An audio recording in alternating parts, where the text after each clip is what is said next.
Good afternoon everyone, welcome on Safari from Djuma Private Game Reserve here in the Sabi Science Game Reserve, South Africa. I'm Brent, Virum's on camera with me this afternoon. Alex is in FC and Brian and Mark are on the other vehicle. I hope everyone's had a good evening or day wherever you are in the world. And, well, flies are attacking. Yes, there's a lot of little flies around attacking us. It's the same flies that you see that bite the animals' ears that make them bloody. So if we move around a bit, it's just to try and keep the flies and keep our ears in one piece. So the plan for this afternoon is cats. We're getting a bit desperate. We're trying to keep our streak going. Unfortunately, we had no real positive tracks to follow this morning. So Virum and I have come out a little bit earlier, and we're right down in the southern part of the property already, where there were some tracks. We're trying to see if there's any more fresh tracks. Hopefully we get some tracks that we can follow and we can keep our streak going. So welcome on drive and enjoy, guys, and hopefully we find some cats quite soon.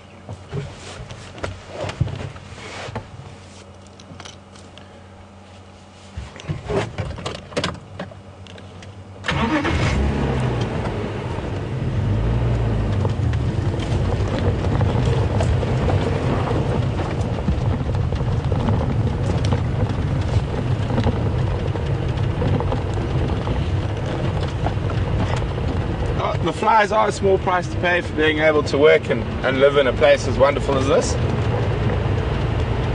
But they do get a little bit annoying, especially when they fly up your nose or in your ear. Just very, very ticklish.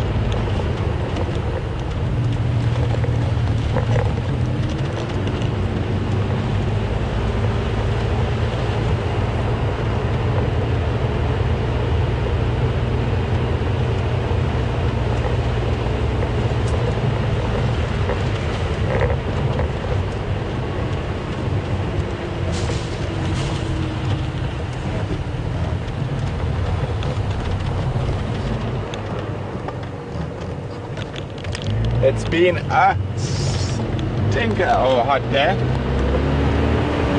I don't think anything's moved too much.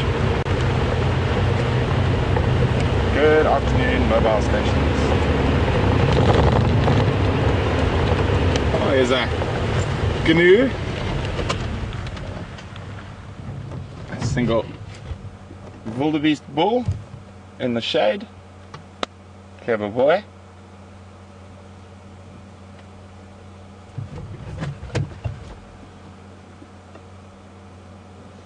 So what I'm doing now is I'm checking our southern boundary, see if anything's come in or gone out.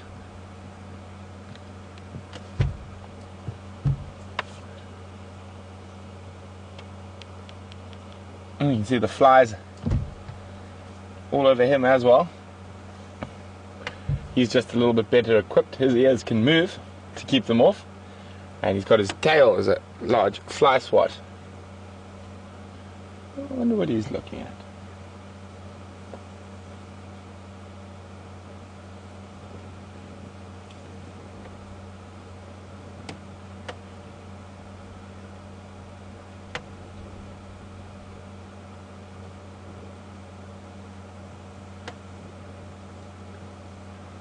And don't forget, everyone, it's fireside chat tonight as well.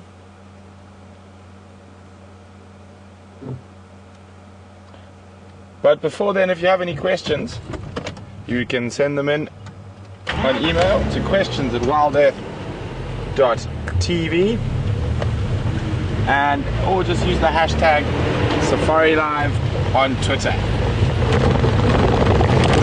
Oh, corrugation. Rattle our false teeth out.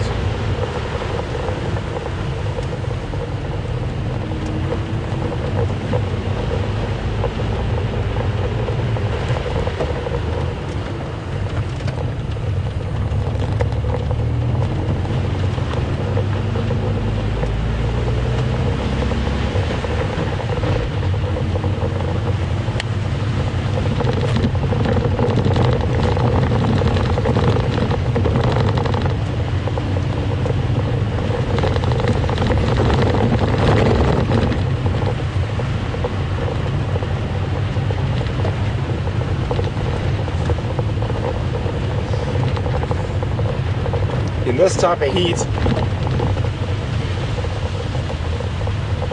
it's quite likely that any of the cats are going to be very flat.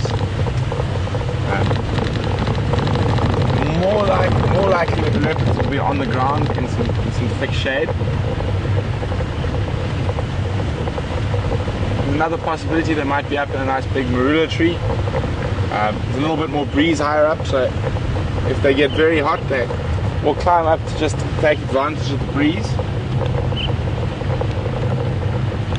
But despite popular belief, we find leopards on the ground far more often than we find them in trees.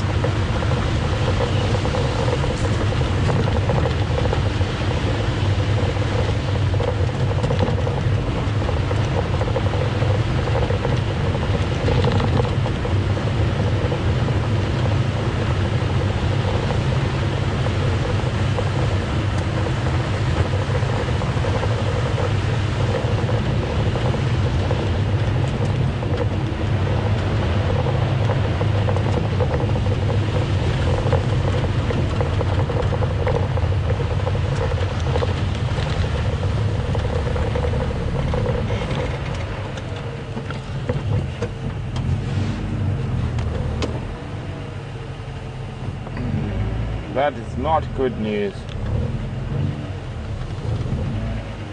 Tracks of a female leopard from during the day heading across our southern boundary.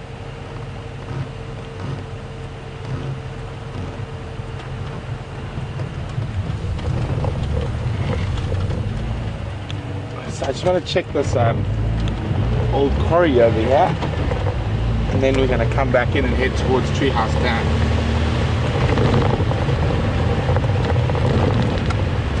Tracks of Mafazi Ingwe across south at the little Gari sign.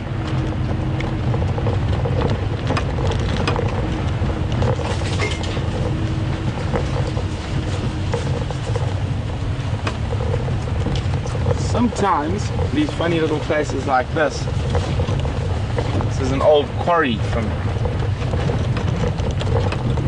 fixing roads. The water's dried up. I thought there might still be a little bit of water in here, and sometimes you get the animals hanging around.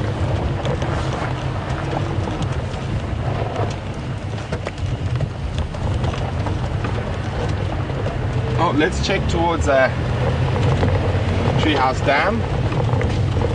So there's tracks of a female crossing, but the tracks we had in that general area of Treehouse Dam this morning were of a male. Looked like one of the young males, so one of, to guess, probably one of Karula's sons from the last litter.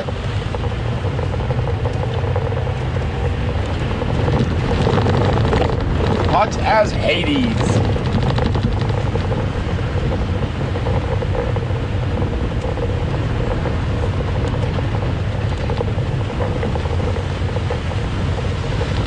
The last 2 days have been so warm where we stay that, oh no, that's even worse news.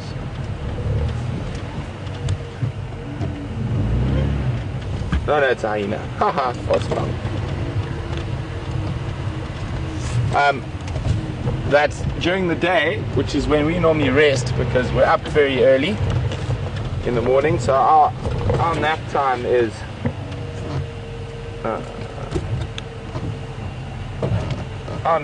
during the day. So what I've been doing is I've been taking my kikoi, which is basically an East African fabric, it's a sarong, and I put it in the shower, make it completely wet, and then lay that on my bed and then have a nap on that. And by the time I wake up after about an hour and a half or 2 hours, it's completely dry.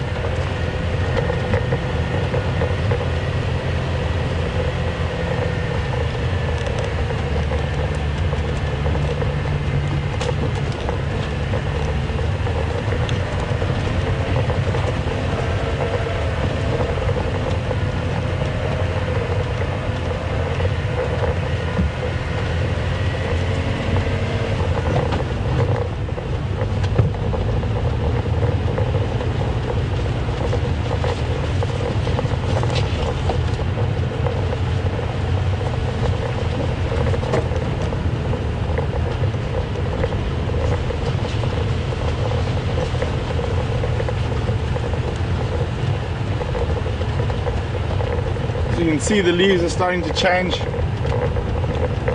on the bush willows as we head further into our winter months. We don't really have 4 seasons like you do in the northern hemisphere. We've basically got wet and dry and hot and cold. So we're still in the hot stage and beginning of the dry stage.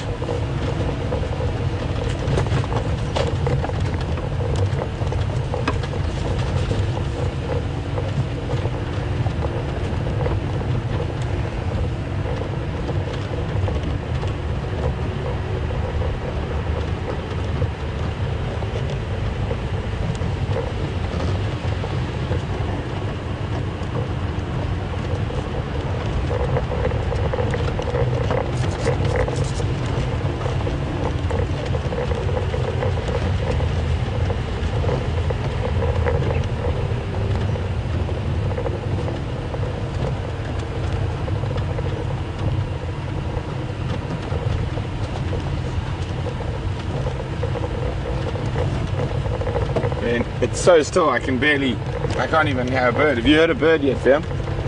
No, I have headphones on. Oh, you got your headphones on. So hot and still.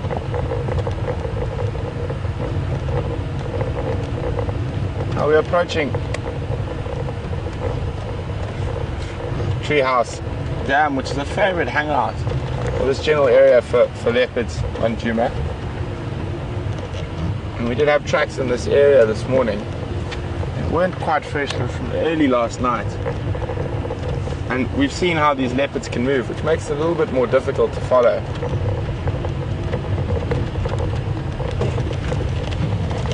Quite sure we'll probably find a buffalo bull or 3. I can see one through the bush already. Go ahead.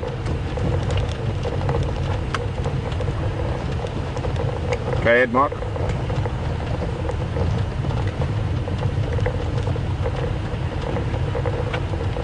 Treehouse Dam.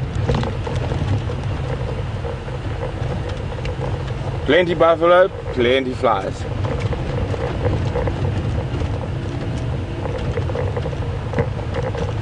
Here's some buffalo bulls.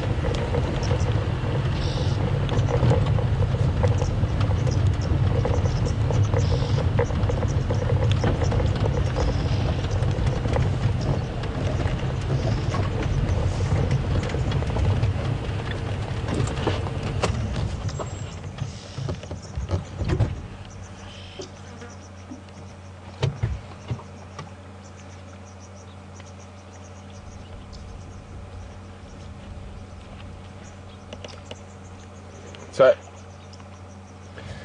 the buffalo are, so let me just turn down my other radio.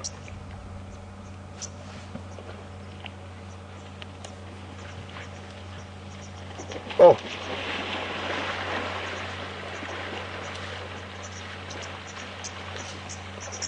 lots of buffalo bulls. There's some younger bulls in here that have decided to wait with the old Duggar boys before they decide to start competing for breeding positions in the breeding herds. Oh my goodness, we are getting mauled by flies at the moment. Good afternoon. No updates, just about 15 Duggar boys at Treehouse Dam. No other updates yet. Oh, tracks of Fuzzy Ingray crossed south at Shabam Junction with Gary Main.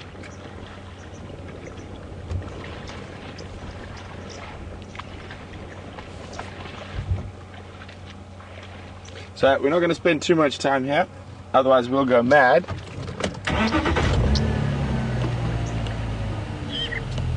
The flies are absolutely mauling us.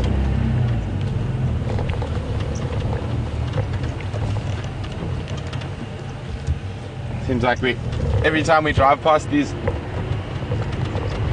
old buffalo bulls,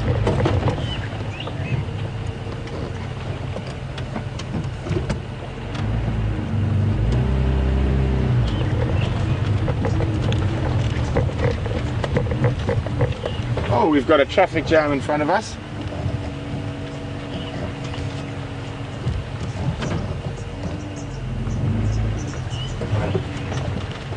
There's 3 Neoni also at Treehouse Dam. Quite a nice sighting, all wallowing.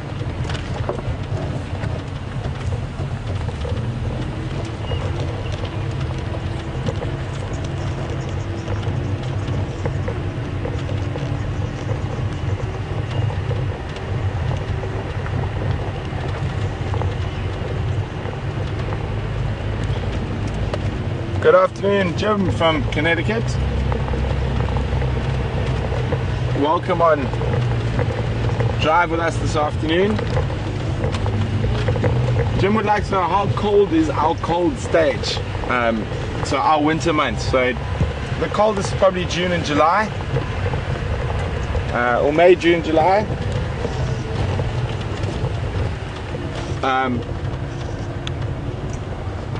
And oh, sorry, there's lots of noise in my ear. Well, on an open vehicle like this, it can get very chilly because of the open vehicle wind chill factor. And I think I'm gonna have to ask Alex to help me out with some conversions. Occasionally it gets below 0, but mostly early morning is going to be between 4 and 5 degrees Celsius, but it does get up to 25-30 degrees during the heat of the day.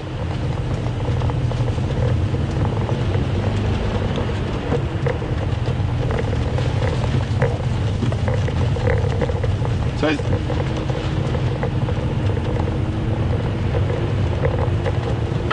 sorry, go again, Alex. So 0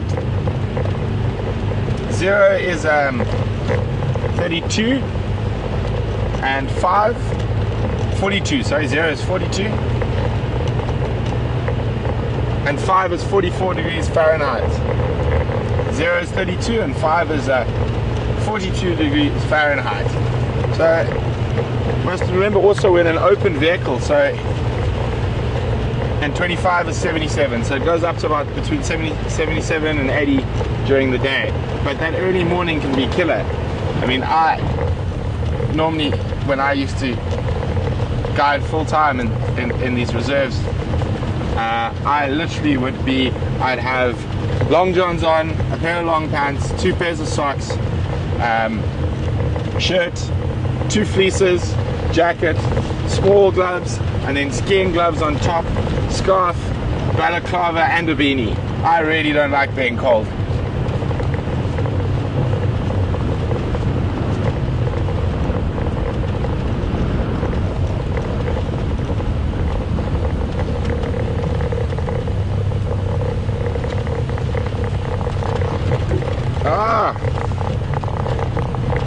Good afternoon, Racer. Racer's asking about what happened with the hoopoe mystery. Unfortunately, it was just a very pale form of the African hoopoe. When I got back and had a closer look at the photographs, it didn't have that long white streak at the edge of the primary, so it's just a strange color variation of the African hoopoe.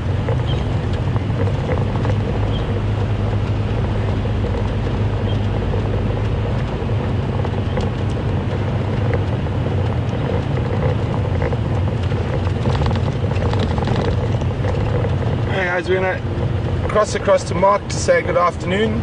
I'm going to keep looking for tracks. Hopefully I find some shortly. So over to Mark.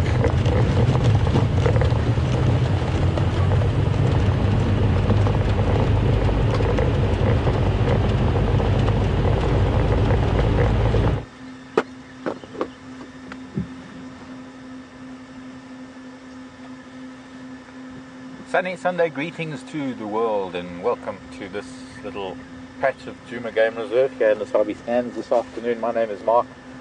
Welcome to our drive this afternoon, or welcome to our drive this afternoon. I'm Mark, Brian's on camera, Thumb is operating controls somewhere on the vehicle. We are sitting almost where the camera should be right now, at Djuma Waterhole or Gowrie Dam.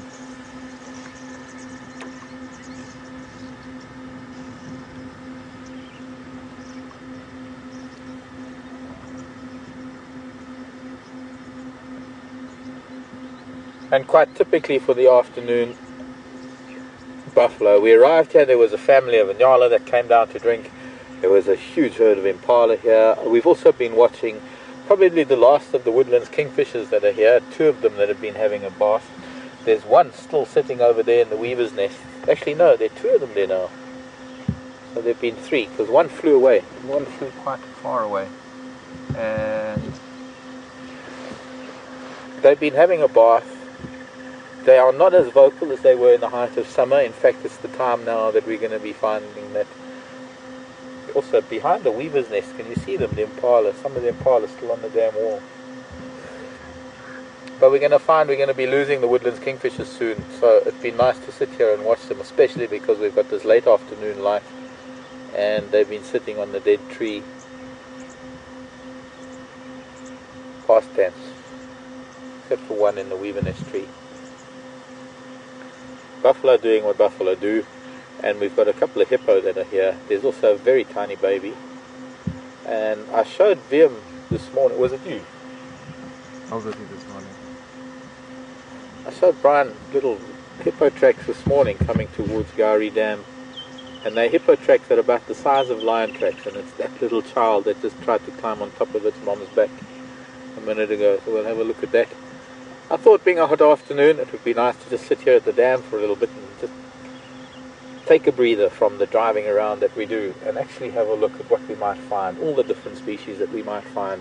And so I'm going to try and point them out, and I hope Brian's going to, or rather the thumb is going to keep up with me. So we've got, somebody's going to need to count.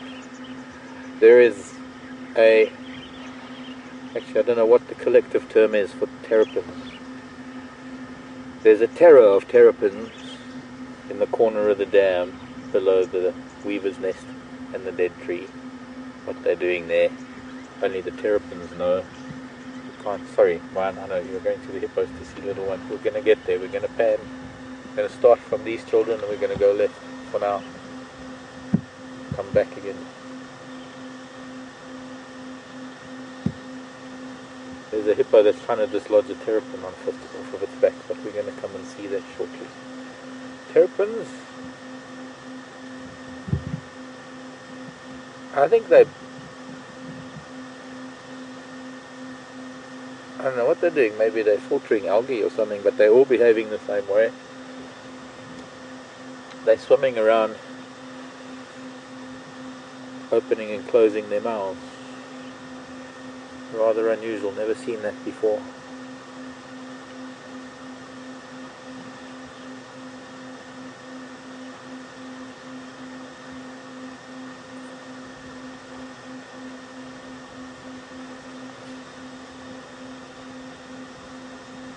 And I guess that would take some observation to try and understand what it's about.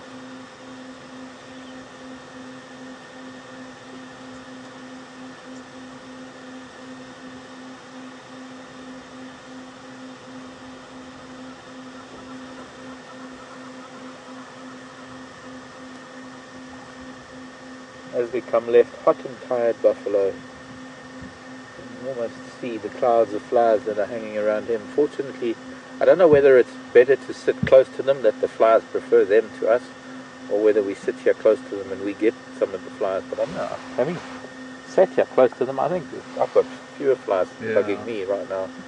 I think they've got better things to do down there with, how many have we got? 2, 4, 6, 8, 10, 12, 14, 16, 18, 20 buffalo.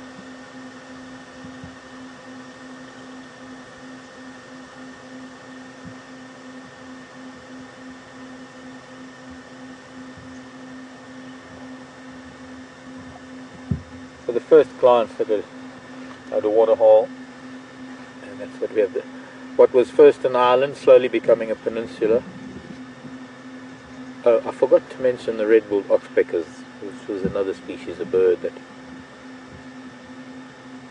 was sitting on the buffalo. Just if we're going to count the species we can see around the dam today. terrapins, I would count at least 2 species. I'm seeing 2 different color faces there, despite maybe some being young and some older, but I think we've got both the, well, I don't know, maybe hinged terrapin and the pan terrapin. We've got an eagle flying. Brian loves catching birds in flight.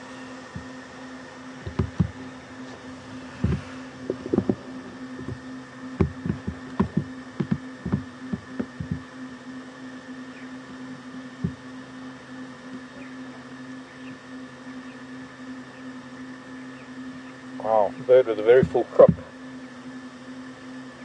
A bird we've become quite accustomed to over the last few months, I think, if it's the same one I'm thinking of. Boy, that's a full crop. It's just been eating something quite big.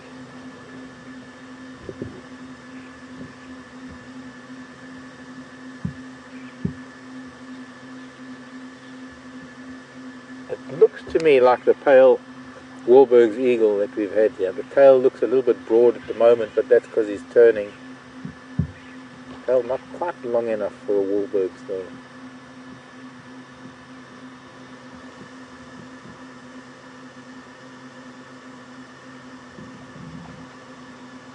No, it is. That is. I think I'm confident enough to say that that's the Wahlberg's flying over. So, back to baby hippo maybe? Oh, it just ducked under the water.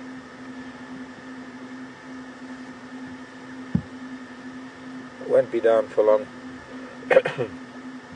Oh, we saw his tracks, her tracks. We saw this baby's tracks crossing Weaver's Nest. There must have been a treehouse dam during the night. They probably stopped over there. Hippos, now that the grasses are drying, hippos they need to travel much further, or they maybe need to cover more ground. They need to spend a lot more time grazing. There's the little one showing its head, the back, tiny little thing, quite a newborn. And back again. It's spending so much time underwater, I'm guessing that it's suckling. I'm also guessing that mom on the right is also objecting to the presence of this bull that is off to her left. She's trying to keep the little one.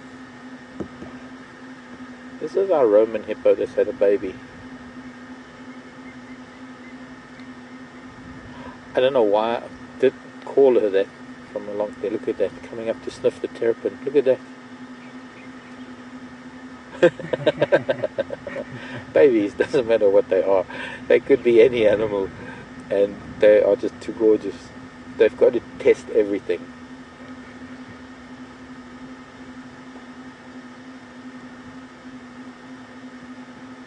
I think the terrapin is old enough to have encountered a few baby hippos in its past, knowing that there was no danger there.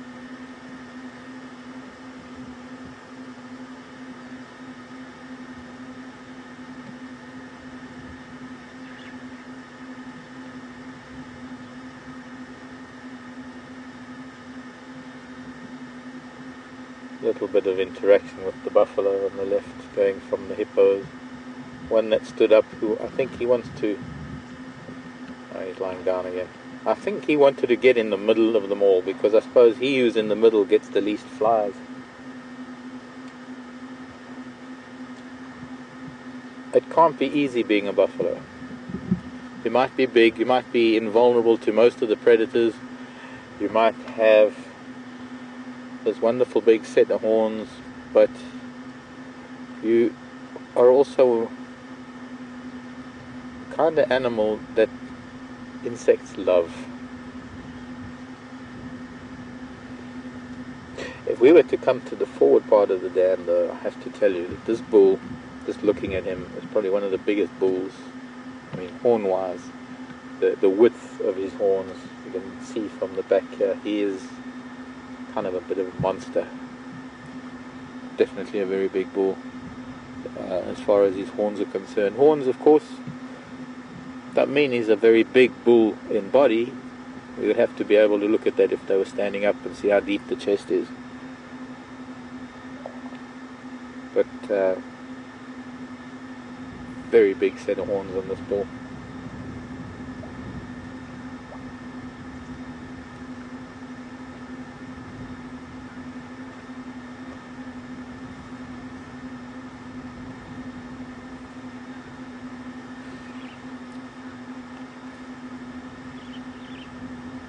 Well, first question for me this afternoon comes from New York, from Terry. Hi Terry. Great to hear from you. Have I ever seen buffalo or any other animal getting stuck in the mud? I have, actually, Terry, sadly. Have I ever helped an animal? I have, actually. Gladly. Okay, next bird we want to look at, there's a Burtsel starling that's hopping around on the other side. We've seen Burtsels a lot, but next to the Burtsel starling, somewhere in there, is a pair of Natal francolin. That's another one to add to the list for Gowrie Dam for the afternoon. There was a go-away bird, flew away, and there are barn swallows flying around. I guess we can't really count the Nyala because you didn't see them, all you're all out there. Only Brian and I saw them. They moved away so quickly. Impala still on the dam wall. Kingfishers are still having a bath. So as we go left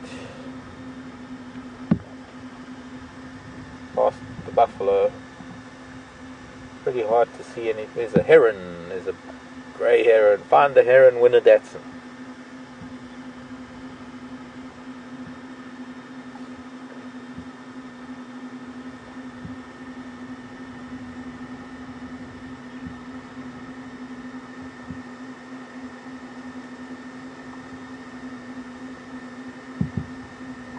Ah, there it is. The thumb found it. The thumb wins the Datsun. It's a 1976 Triple S. Yabbo. Wait, let me just check my records. Oops. That one was crushed in 1986. What'll it You can have a box of metal. Oh wait, let me check my records. That is now reconstituted as part of the space station. Very big hit Being silly. Grey heron. I've always thought that cats had patience. I've always thought that I've learned my patience from cats and watching ants and spiders.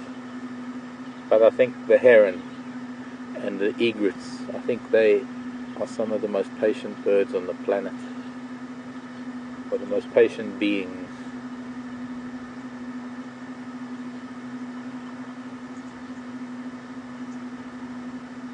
Holding pose.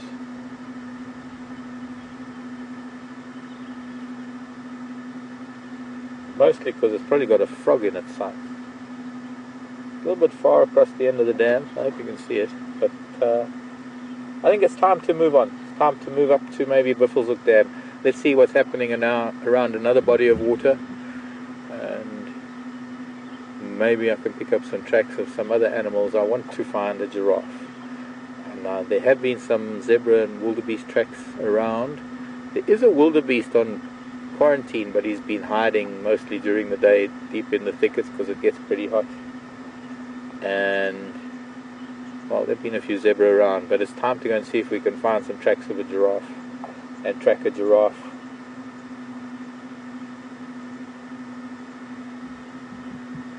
Or two. Or whatever else we can see. I saw a spotted bush snake today, my second snake of the day. So who knows, maybe I'll be able to find another reptile.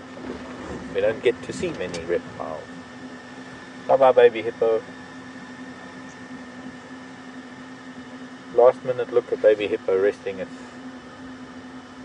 its head on mom. Earlier it was drinking because it was going under all the time, but it seems to have stopped drinking. They do drink underwater, by the way. Yes, Alex.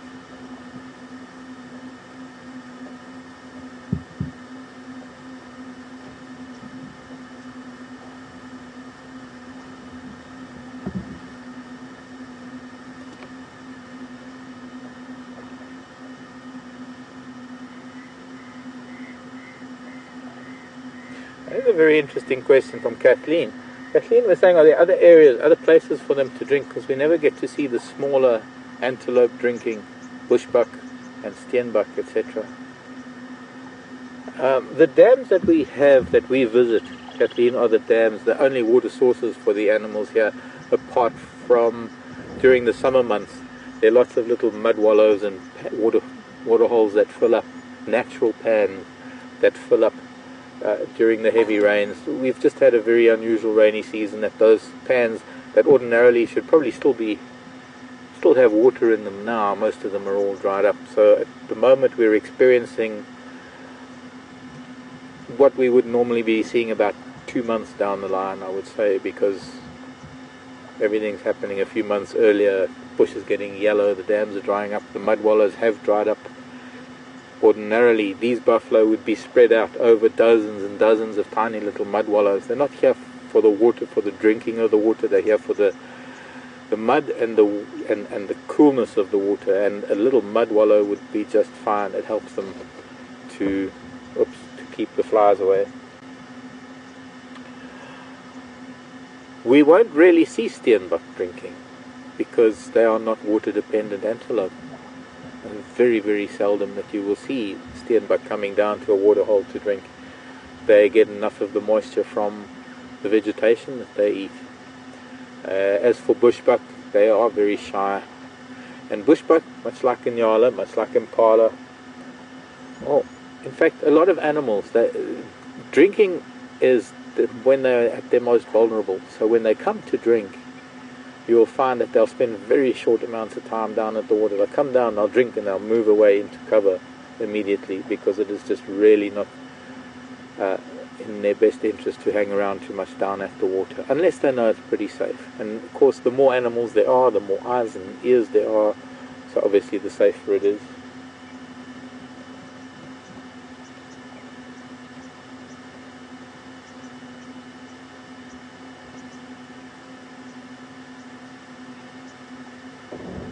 So while I'm driving, I'll tell you about some of the previous questions, or the answers I gave, in terms of having found animals stuck in mud, or helping animals stuck in mud. Don't want to disturb you, buffalo boys. Buffalo soldiers would have been an appropriate song. Uncle Robert Marley, the legend. Of course, buffalo soldiers had nothing to do with buffalo so much as they did to do with soldiers. But these are our buffalo soldiers. And wouldn't you know, it's the nursery herd that are still on the damn wall. The little children that just keep running down the damn wall to join the rest of the herd. The rest of the herd they're all down there where we saw quarantine male the other day. Oh, here they have a field day right now.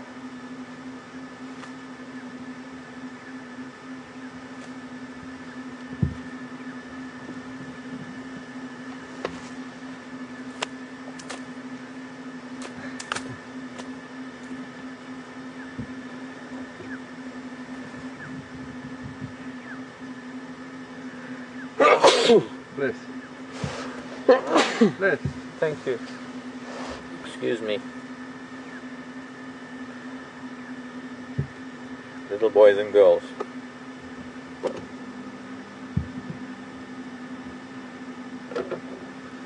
Well, they've got to follow the herd at some point.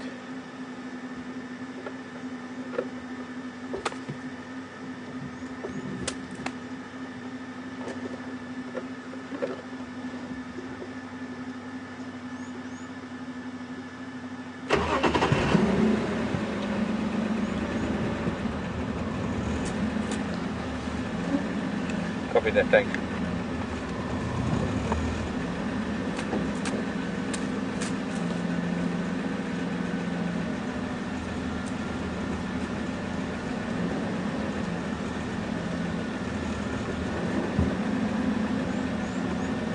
These are children from this summer's birth.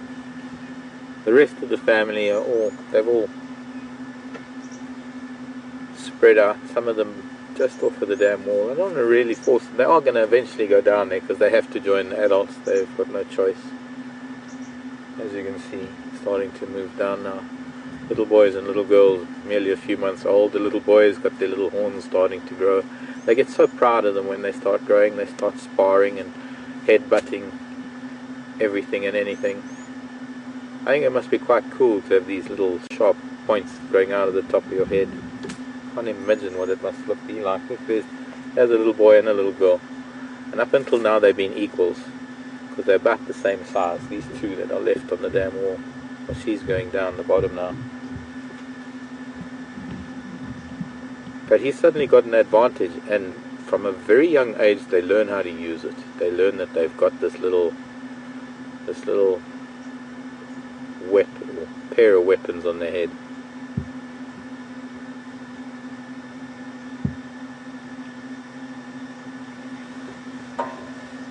And they learn that they can intimidate with it.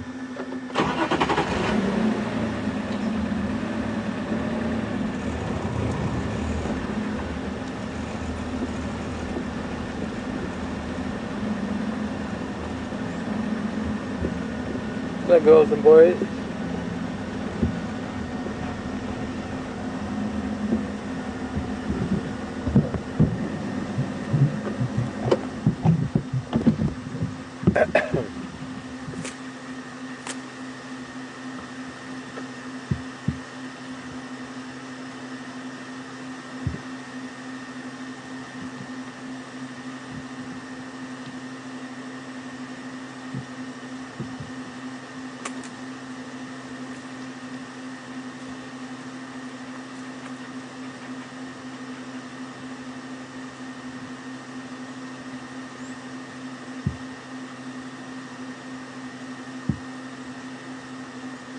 Interesting to see them all bulking up like this, and I'd like to see how many other herbivores, or especially the browsers, that we're going to be able to see this afternoon really vigorously bulking up on vegetation, because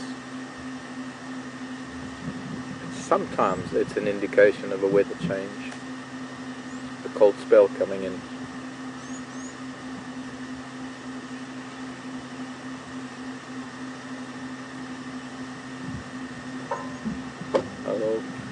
Bye bye children, we off to see a wizard, another wizard.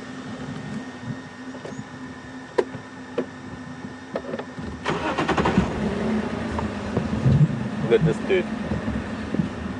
I've seen a few of them doing that. They lie. They prop their head up on their horn. They use their horn like a pillow, just so that they don't. Oh, he's waking up because we're coming by. But so that they don't fall asleep and drown themselves.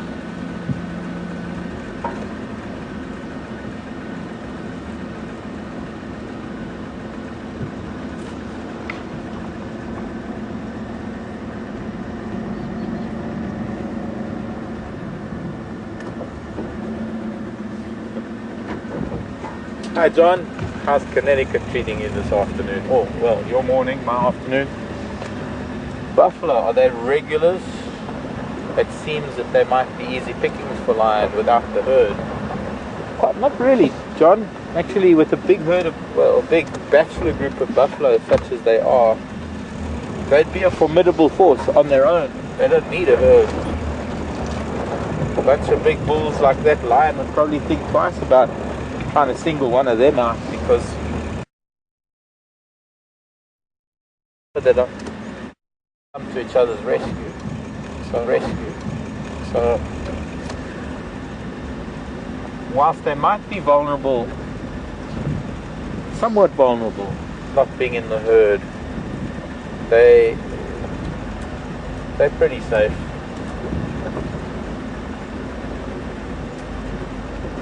Could get a coalition of males coming by tonight, singling one out and maybe killing one, but it's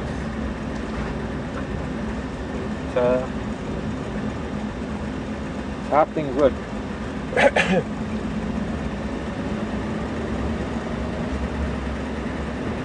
But getting back to, I was asked a question earlier, and I'd like to address it, because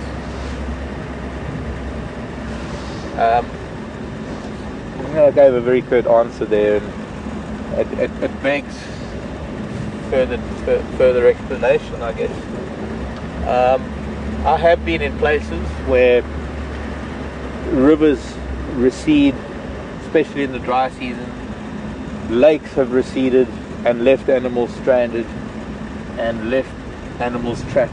And sadly, there were times when I saw numerous animals trapped in mud, but in such severe conditions that there was absolutely nothing that could have been done. Game reserve 3 times the size of the Kruger National Park, and the Kruger National Park in itself is several million acres, so you can imagine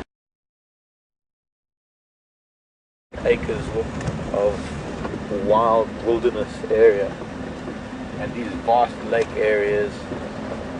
The government doesn't even have enough resources to provide boats and vehicles for their patrols, let alone weapons for anti-poaching. And all we had were the basics. And when big animals got trapped, there's nothing. But it's also a case of a hands-off, voyeuristic approach, because that is what we do in nature to a very large extent. Sometimes our hearts get the better of us, and sometimes we just can't help ourselves but interfere and do something, and it's wrong sometimes, but it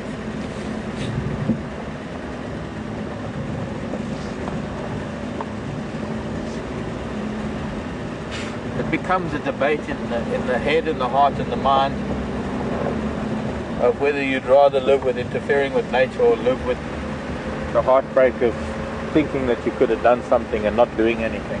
It's hard. It's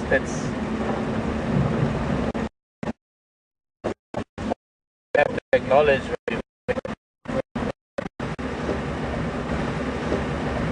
this becomes a life. It doesn't really become much of a discussion, it becomes an acceptance. And when I was a kid, I thought I wanted to be a vet because I thought all I wanted to do was help animals.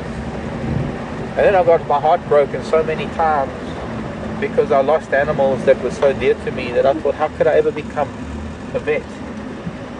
Because you'd have to make decisions every day. Anyway,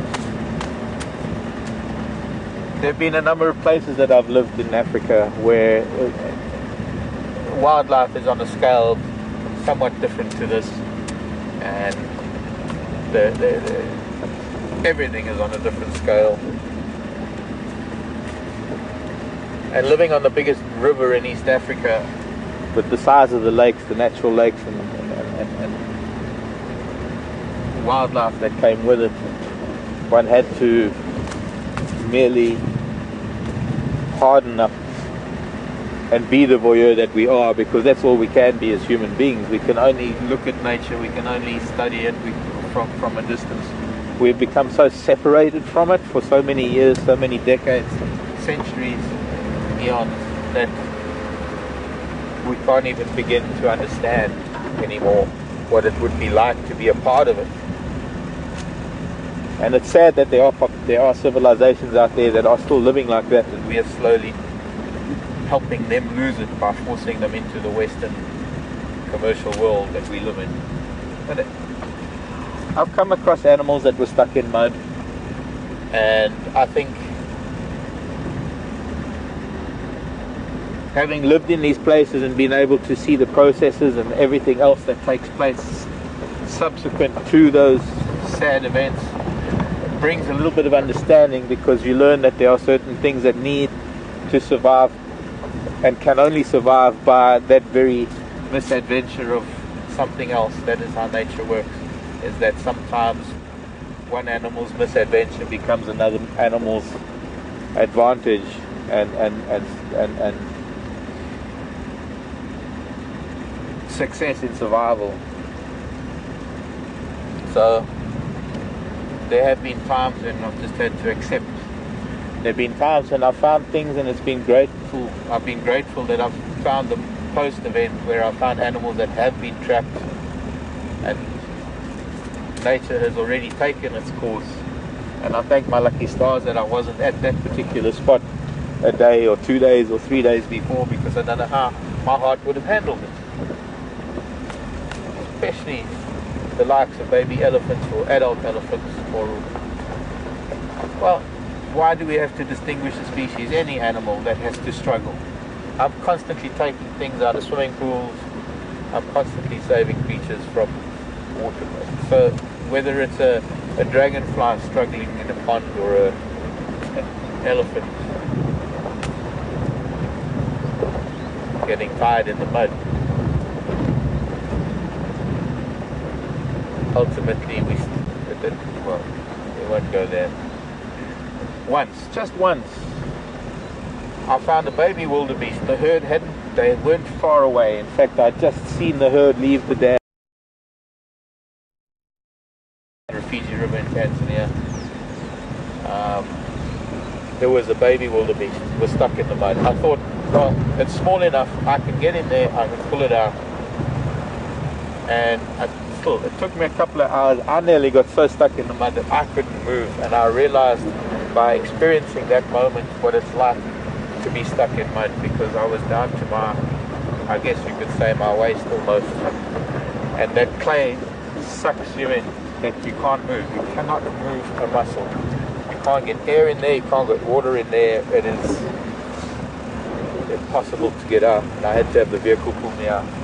But I did. I got that little wildebeest out, and I think there were some photos taken by the guests at the time. But I also realized that on the large scale, or on the scale of wildlife in Africa,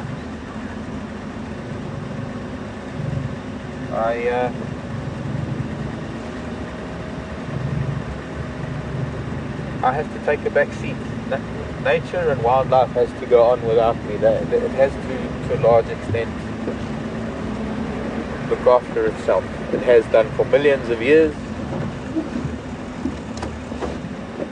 Hello, leopard.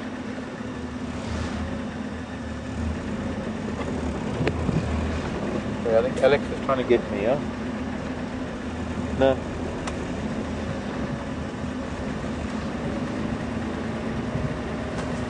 Since then I limit my rescues to smaller things like insects in swimming pools and certain insects out of spider webs.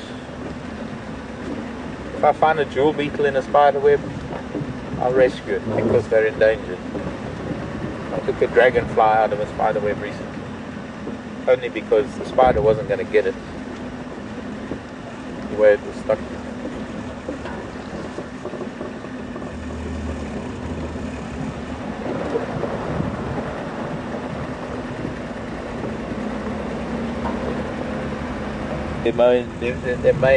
One of their main predators. Look, Impala have probably more predators than any other animal in the bushveld here, because Impala are that perfect size that they are not ignored by the bigger predators, and they're small enough that they can be taken by some of the smaller predators. A lot of the smaller prey species are a little bit too small to be worried about by the bigger predators. So anything smaller, like the steenbok and the dake, although the leopards take them, lion and cheetah, well, not really that interested, although they do occasionally catch them. Impala, well, even a martial eagle will take an impala on the other occasion. Crocodiles, snakes, the python, the African rock python, all the cats, jackals, wild dog, hyena.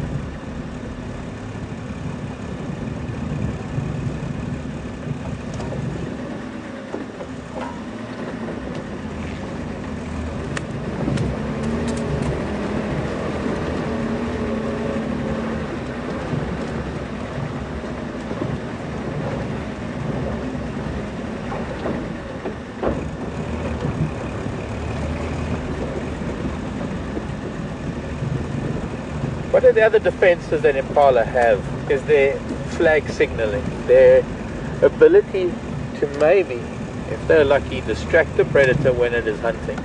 And to do so, or rather,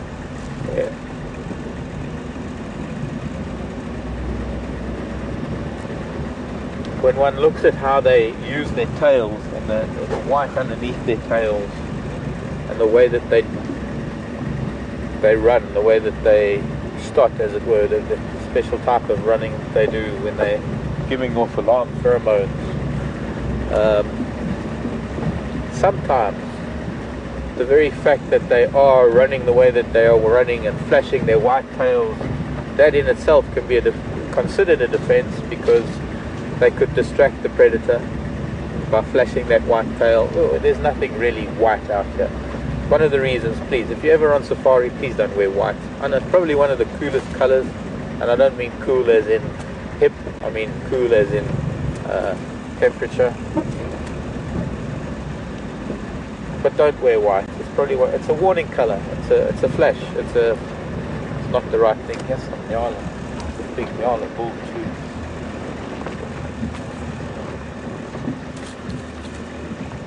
They're keeping their little white tails neatly tucked in, because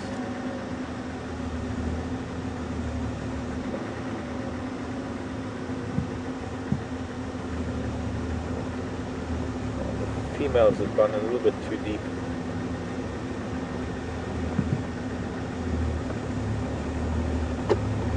She's coming towards them. Maybe we'll get to see her. Quite remarkable, the difference in the colouring and the appearance of the male and the female of this species of antelope. Majestic of note, but well, just a little bit to pick the vegetation.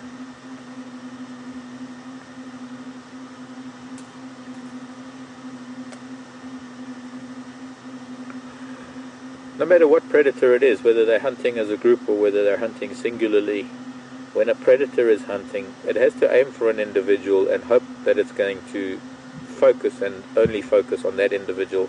Its chances of success depend on focusing on that individual. And that's not a secret, it's a known fact. Even the nyala know that. And if they can distract the predator from its target, that's as good a form of defense as speed or anything else. Deceit or pretense, or well, just simply distraction. Just hope that you have a leopard with a bit of ADD hunting you.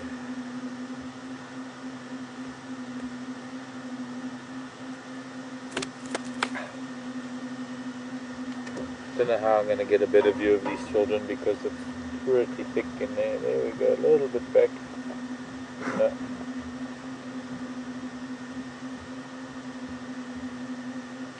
Just some rumps and stripes. Let's get towards Buffelshoek Dam. We can sit there for a little bit and see what might be coming down. It's such a hot afternoon, so hot and humid. I'm hoping that at least somewhere there's got to be an elephant or something bigger wanting to come and have a mud bath or a swim.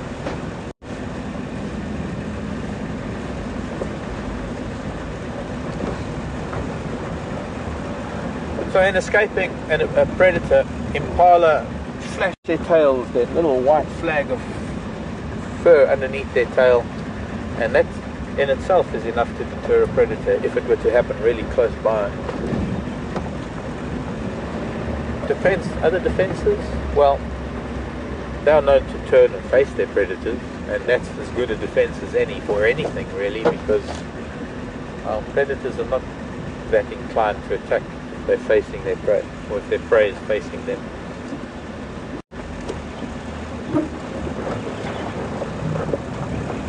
But perhaps primarily early detection and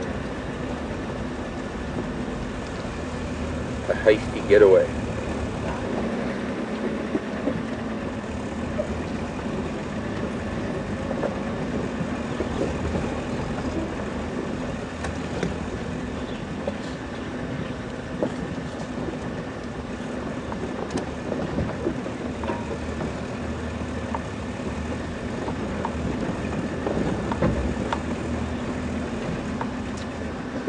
pretty quiet this side of the world.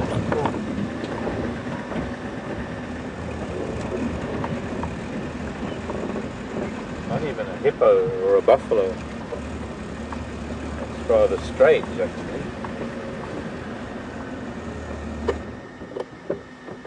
Barely a ripple on the surface.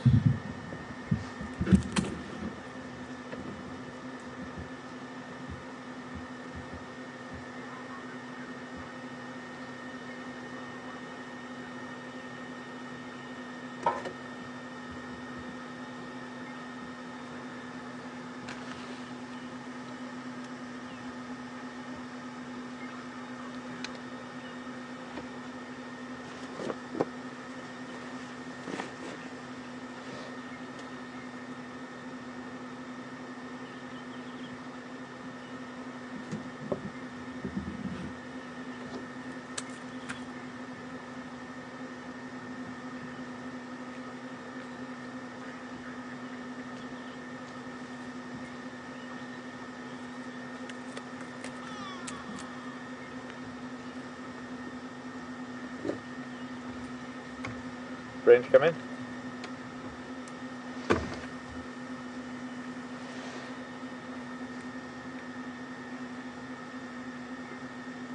Doubt whether I'll get him on overseas or not.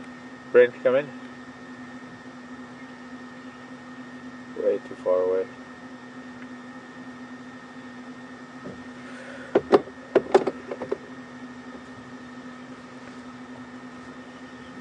Quite a contrast to Gary Dam, with nothing much buzzing around here. I'm going to take a drive around. I'm going to do a big loop around the dam, see if there might be any animals or tracks of animals that might be making their way closer. So let's drive a little bit, get some air flowing. It'd be nice if this bit of cloud turns into something tonight, do something about these flies.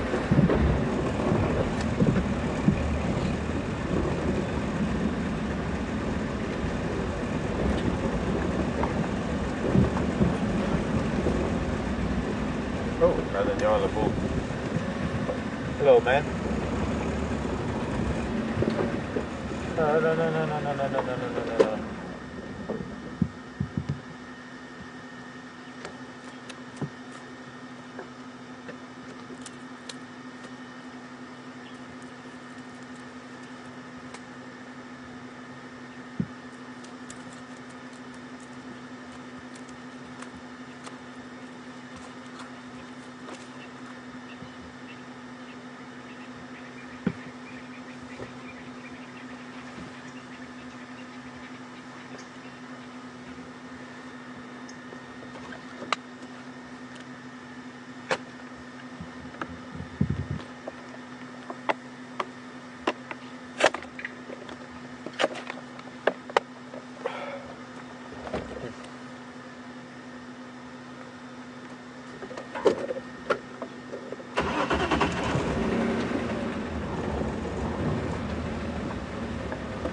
Thanks.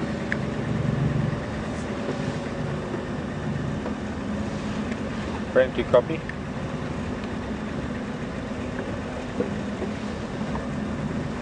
I think I'm too far away.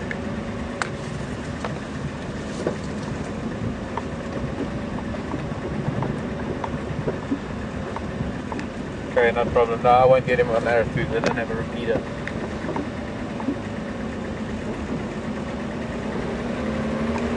But don't need it for now.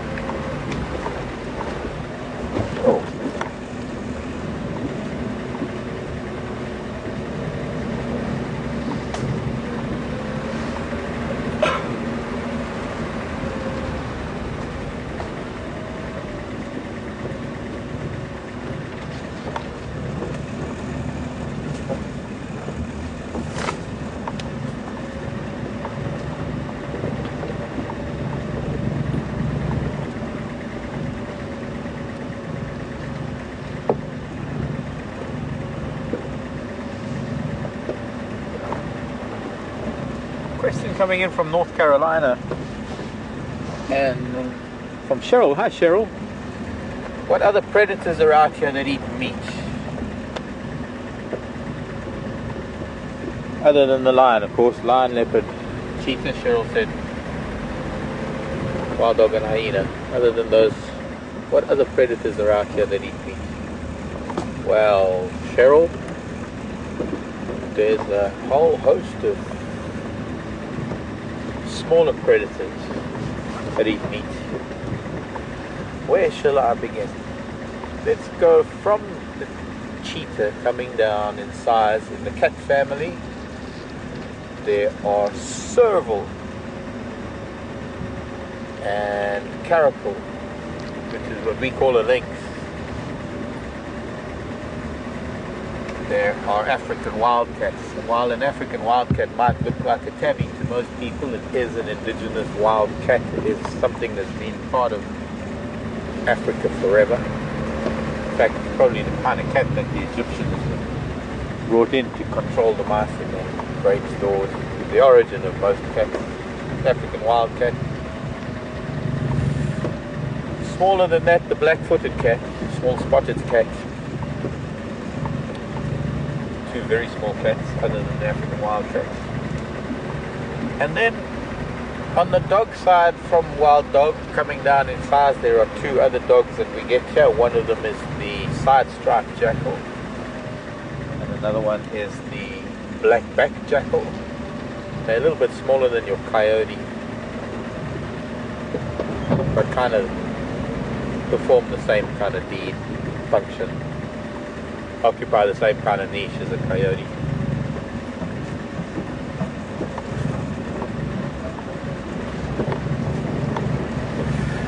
Then we have a family of animals that are very much like, kind of like the weasel family, the mustelids. We have, well, we do have mustelids. Mustelids are the weasel family. We do have a couple of mustelids here. We have the zorilla and we have the striped polecat, or is it the same thing? African skunk. We have two species there of the mustelids. Other than that, we have a number of animals that belong to the viverrid family. Now, the viverrid family is a very interesting family. It's the mongoose family, and while they look very much like the weasels and things, to some extent they're a different family of animals. They're known as the viverids, and those are all the mongoose. Starting with the civet. It's called a civet cat, but it's not really a cat. And the genet cat, which is not really a cat, but the civet and the genet. And then a number of smaller species of mongoose, starting with the white-tailed mongoose, the water mongoose, the banded mongoose, and the dwarf mongoose, and the slender mongoose. You know, I think I need to show you these pictures in the book, because it would take me probably the rest of my life to be able to show you all of these animals. I wish I could pull them all out of a hat right now and show you, but the best I can do is, this is for Cheryl in North Carolina, and I've learned an interesting thing about the Carolinas just recently, in fact today. There was an animal that used to roam the Carolinas. That's a new discovery, a new fossil discovery. An animal that used to roam the Carolinas about 230 million years ago. I know, even before the first dinosaurs.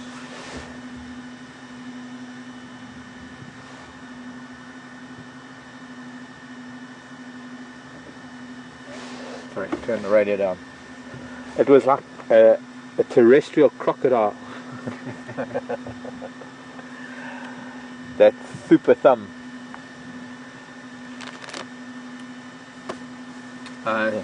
About, I don't know, I think this huge monster of a crocodile type ancestor, or an ancestor of crocodiles, and it wasn't aquatic. It evidently used to roam around on two legs, kind of a precursor to T-Rex, Tyrannosaurus Rex, and it was called the Butcher of Carolina, which is basically what its scientific name means. I can give you its scientific name, it's somewhere on my phone, but I won't do it now. But its scientific name has been translated as the Butcher of the Carolinas. a very, very interesting creature. Discovered living fossils that existed 230 million years ago, even before T-Rex. So let me show you. I mean, I'm talking about all these animals. I might as well show you. We'll go to the cats. We'll start with the cats. And no, there we go. The felids, the cats. There's the African wildcat. Let's get that level and all, so we can look through. This is a brief presentation on the different predators, the different carnivorous animals that we have in this little patch of wood that we hardly ever get to see, other than lion, leopard, cheetah, hyena and wild dogs. The wildcat, African wildcat. Then there is this gorgeous little black-footed cat, which we don't really get here, but occurs more down in the southwestern part of the country. It's a tiny little spotted cat, very, very small, smaller than your domestic cat. Swamp cat not here, but this one, the serval. This is the serval. In fact, I heard one of the guys saying that they were following a serval this morning up on Buffels Hook. Beautiful cat. Oh gosh, it's such a gorgeous cat. Taller, much taller. It's like a miniature cheetah. Much taller than your African, or rather your average domestic cat. The serval. And then of course there's our lynx, the caracal, the lynx.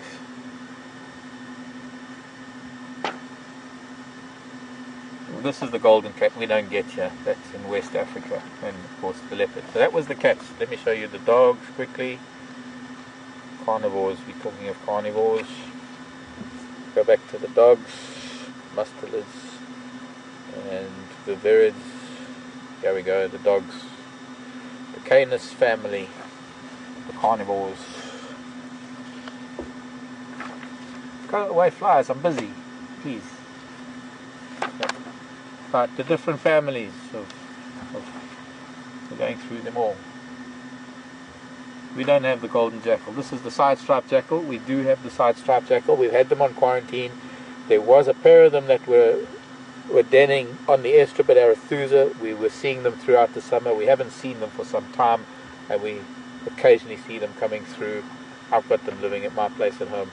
They don't require as much of an open area as this, which is normally considered a more common species of jackal, the black-backed jackal. But I think that their numbers are dropping for habitat loss, and probably picking up Canis viruses from domestic dogs, from poachers coming in with their dogs and poaching animals for the pot, using their dogs as hunters. But those are the dogs that we get.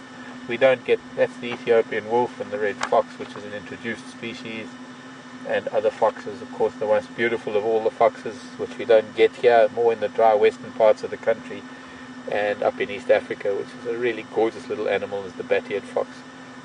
But not here, not here. Those are the dogs. Then of course wild dog in the dogs. Hyena, we have the spotted hyena and the brown hyena,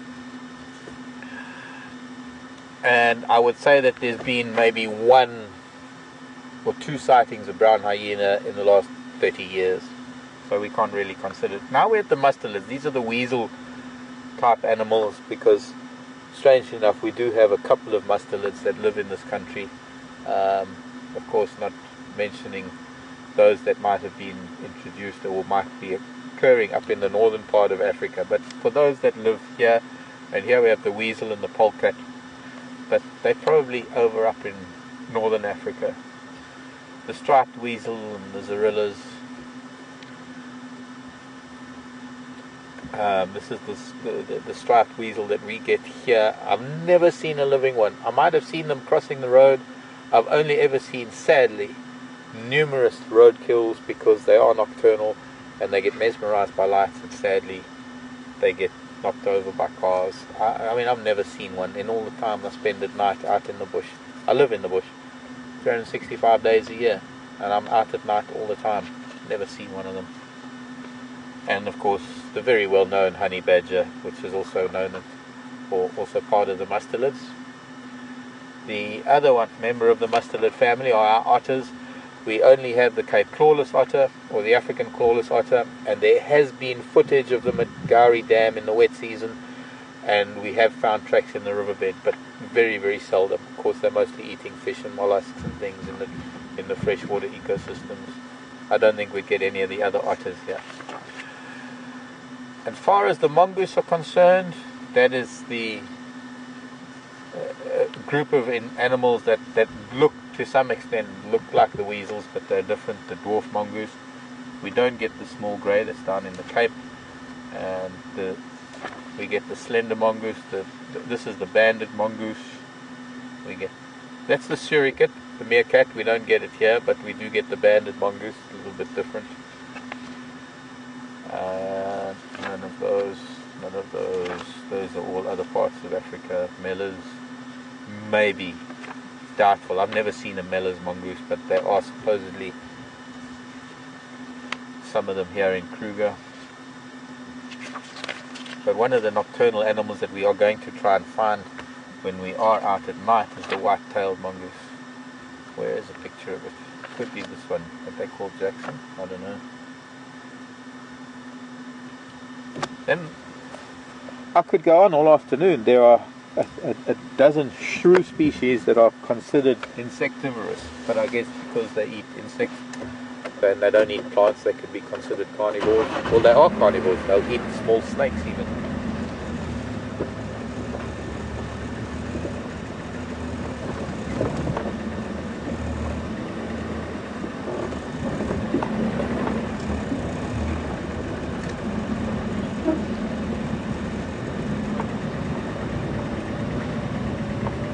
Gail wants to know what service, what function does a mosquito perform?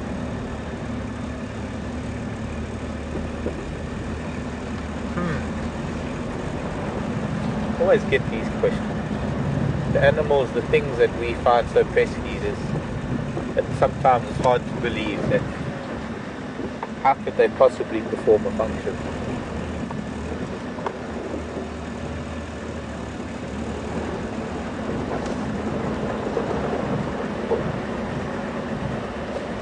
Well, I suppose to a large extent mosquitoes provide food for so many other things. There are so many small creatures out there, small predators, spiders, mantids,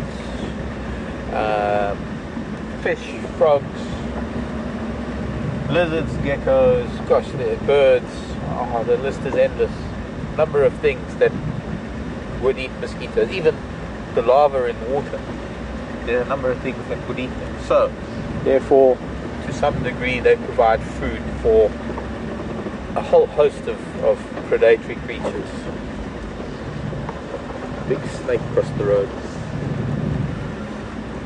On the other hand, as larvae in water, I guess they might have some function. I've never understood it. I've never been able to come up with there's rain coming. Looking at that south. Be getting dark by the time we're at my side chat.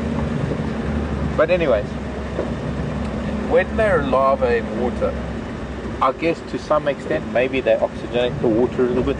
Maybe they, I don't know, whatever function it is that they perform as larvae in water has got to be beneficial to the aquatic environment. They fulfill a niche, and then they become adults, and as adults their function is merely to reproduce, to provide more larvae. So the main function of the insect is to consume something that is vital to that little ecosystem that it grows up in.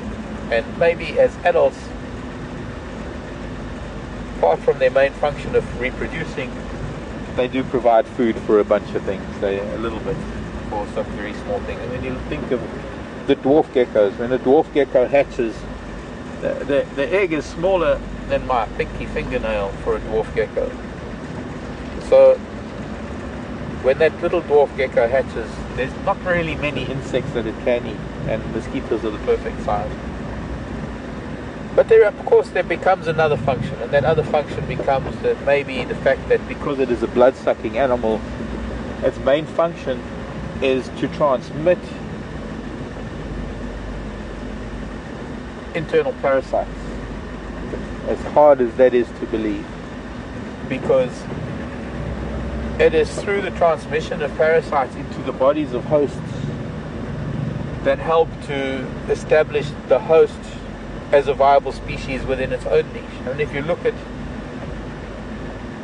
an animal that is vulnerable to, like, let's say, some sort of malaria or some sort of malaria parasite that the mosquito carries, and then you look at the overall population of that animal, some of them will succumb to that malaria. I'm not talking humans now. Some will succumb to it, and some will survive. And it's those that survive that will require that parasite to have to mutate to survive in its own sense. But also it's its own way of, it's nature's way of ensuring a population control measure within a population that is invariably a social species, because it wouldn't really help if this was trying to control solitary animals. Nature's way, I mean, of population control. Within a large population, you have a greater transmission rate, and so numbers of them will succumb, numbers of them will survive, and it's those that survive that will be able to carry a gene to prevent others from dying in the future. Complicated. It's not as we see it now. It's over a long-term thing. It's not what mosquitoes can do for us now, but it's what they do over long term. Unfortunately, of course, we are humans. We create medicine. Look, I wouldn't be here if it wasn't for malaria cures. So I think looking at it from a point of view, if it wasn't for modern medicine, our population on this planet wouldn't be the way it is right now. Well, of course, that means that I wouldn't be here. But I fully accept that, because I've had more lives than a cat. If it wasn't the malaria, there was something else that would have got me, and modern medicine managed to fix it, put me back together again, or for whatever reason it was, to get me through.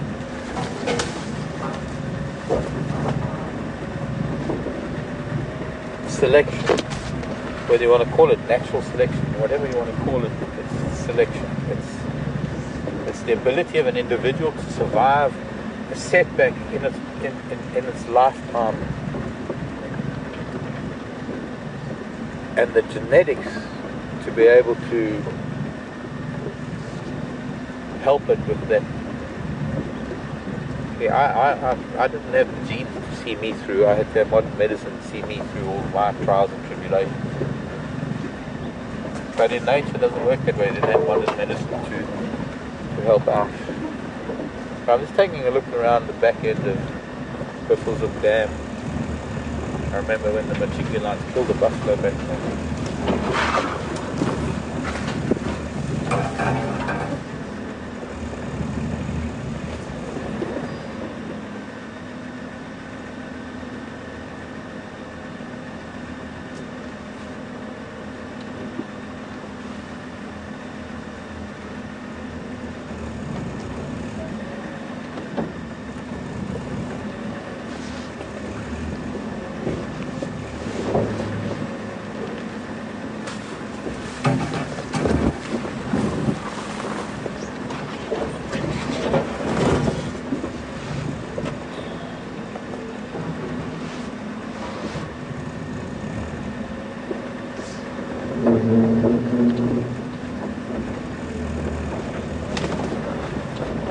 It's like white flies. Mosquitoes actually are flies, by the way. They're a particular species of fly.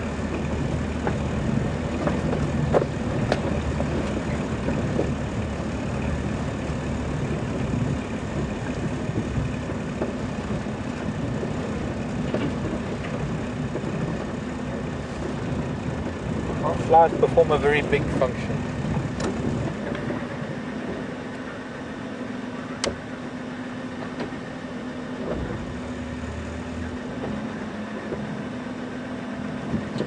That's Janus in Spain. Interestingly, there is a buffalo leg here from a recent kill, and that would have been killed while I've been here. Because it's within the last couple of months. I've never known a buffalo killed from this part of the world. Have you, Brian? Unless there's a three-legged buffalo running around.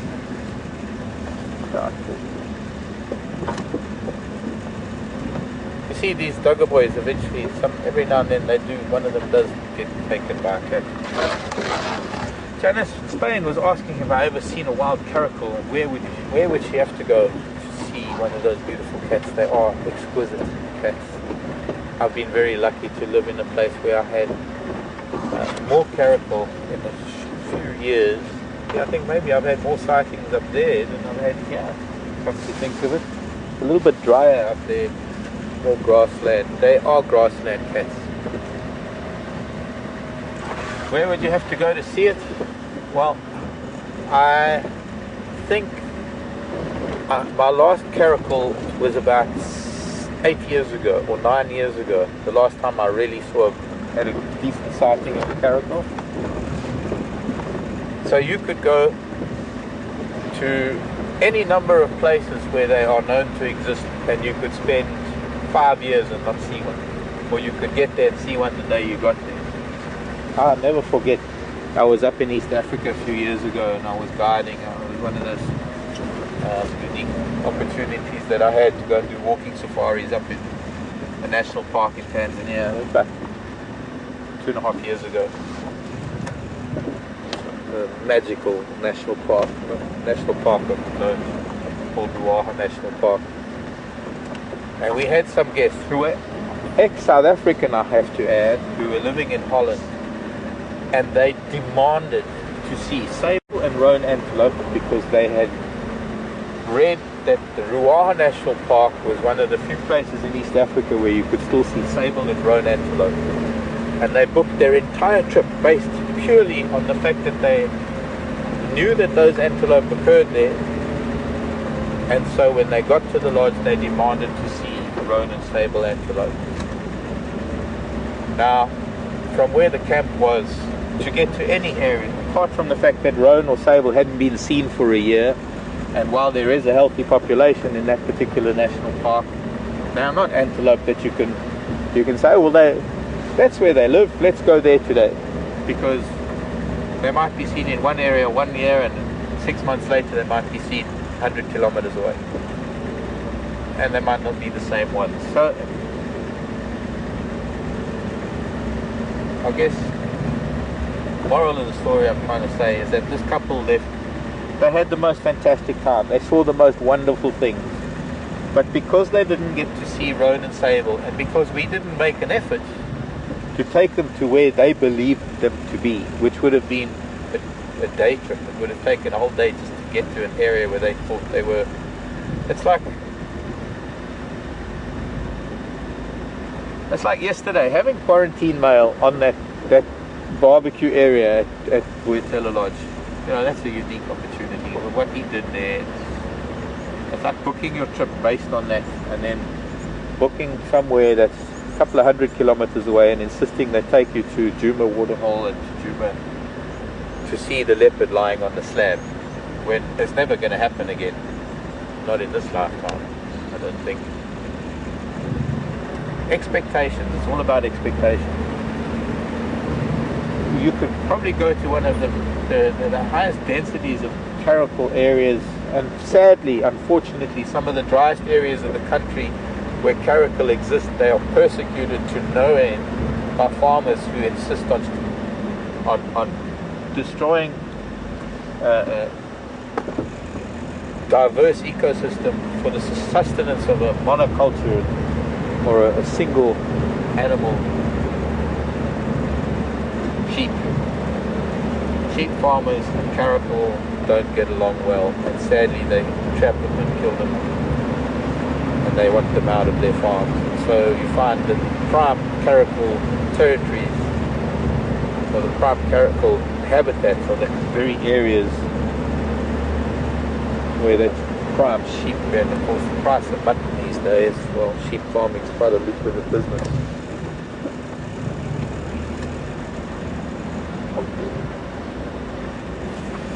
humans, I don't understand. I wouldn't know where to send you to see caracal. I would put you in touch with rehabilitation centres maybe that are trying to rehabilitate them and trying to return them into the wild, because maybe that will be more rewarding. But to see them in the wild, you've got to be very lucky. I was down in the Cape. I was managing a small reserve down in the Cape, and I had some caracal that lived on the small reserve, and there was a female with her 2 cubs that I used to see quite often, and a big male that I used to see periodically. That was in the Western Cape. Cool.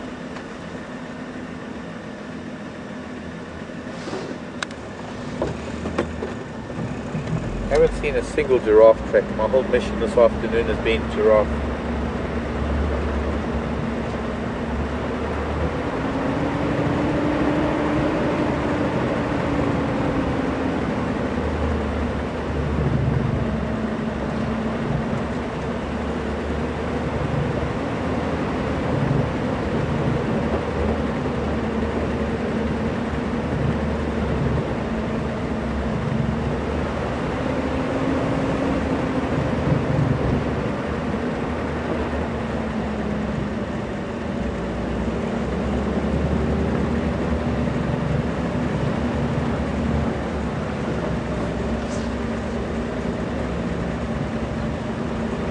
Okay, copy that thing.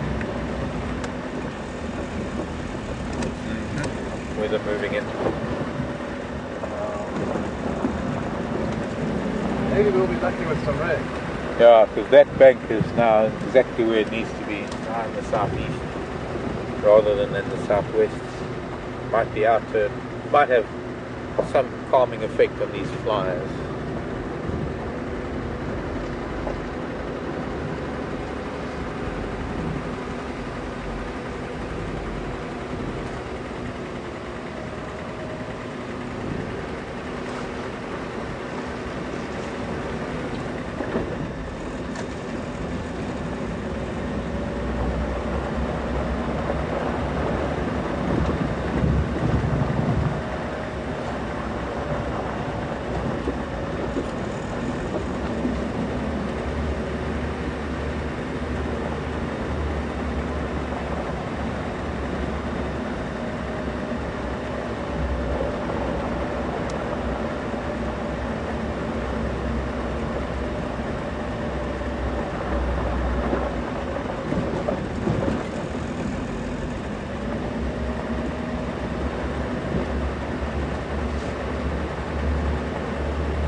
I've seen white lion there a number of times, but I've had them at home. And I've seen, so when we speak about white lion or white animals as opposed to albino animals, we're talking of an animal that has a lack of melanin in its system. It's not an albino, it is not lack of all pigment, it still has its normal colored eyes, normal colored nose, normal colorations, and it doesn't have the melanin that gives it its tone and depth of color. So they appear white, they appear very pale, such as white lion. I've seen a white Cape bulbul, which is a bird, when I was living in the Cape. There was supposedly a white giraffe that lived in the Selous Game Reserve back in the 90s when I was there. They had a number of pilots that had photographed it, but it was living in an area that was so far away from access by humans that nobody ever got to see it from the ground. Pink hippo, well, hippo generally are pink until they get sunburned, so maybe baby hippos when they're born.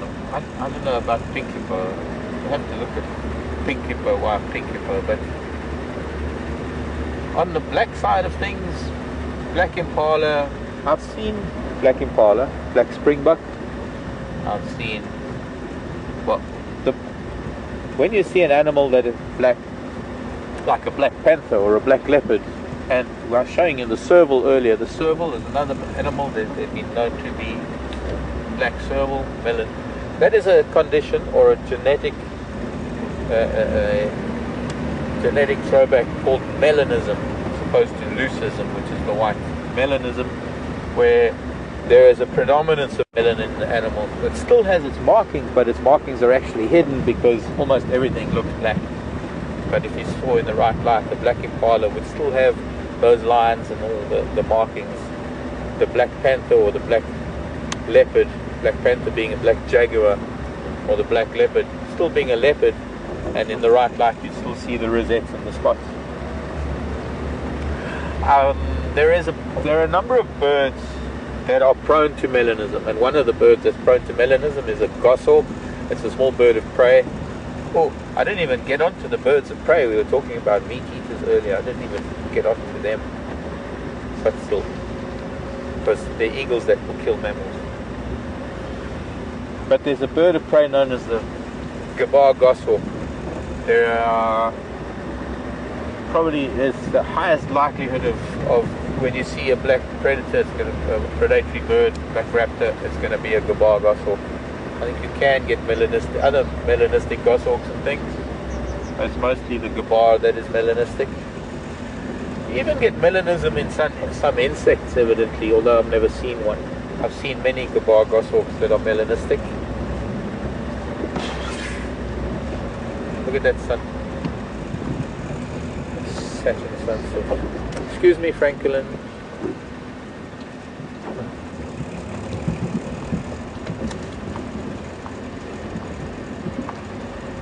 Okay, I'm going to get into a better position with the sunset. I need to collect a bit of wood for fireside chat tonight, but we're going to go over to Brent, and you're going to spend some time with Brent. I'm going to have a bit of cold water on a hot day and wet my throat. So I'll see you all a bit later, folks.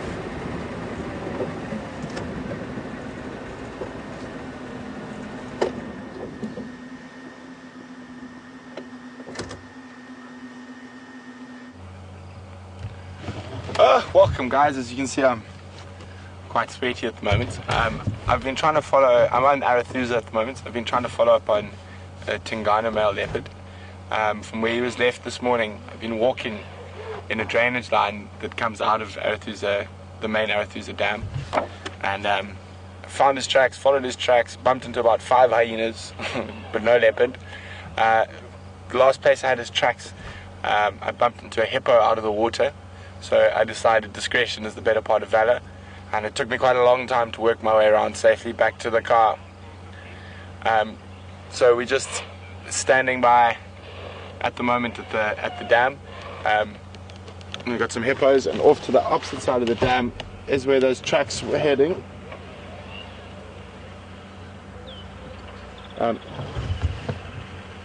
So we're just standing by here. Hopefully we hear some alarm calls or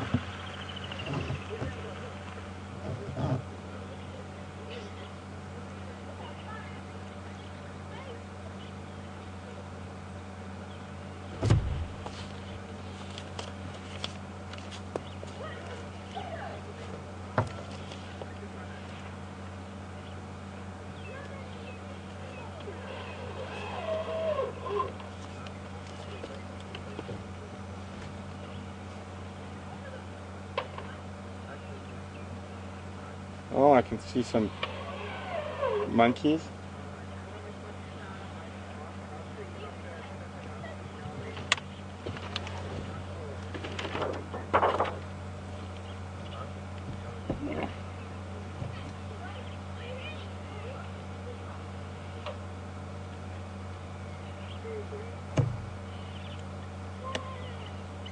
Alex, I'll make sure I come back through the good signal area around the airstrip.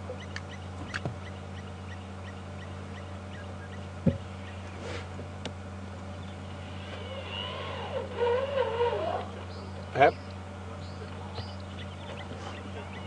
Chetwa. Arethusa and Djuma. If you guys need me to move if you want to go past, just. So we're just going to move so someone can go past us. I just want to stand by here for a little bit longer. and listen for alarm calls in case he comes through. Okay, cool. Yeah, I suddenly saw there's houses on that side as well. I was like, oh, I better get out of there. Cheers.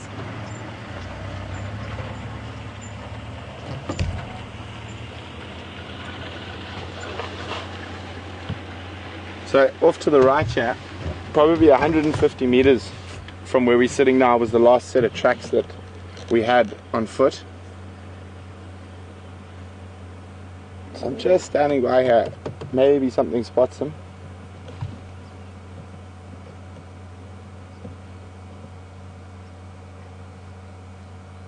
We'll give it another few minutes and then we'll head towards the airstrip.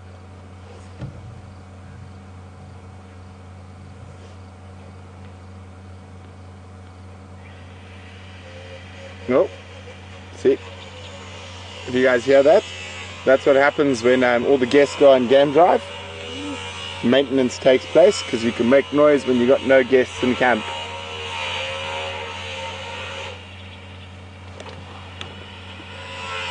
Okay. Let's move away from the sound of an angle grinder.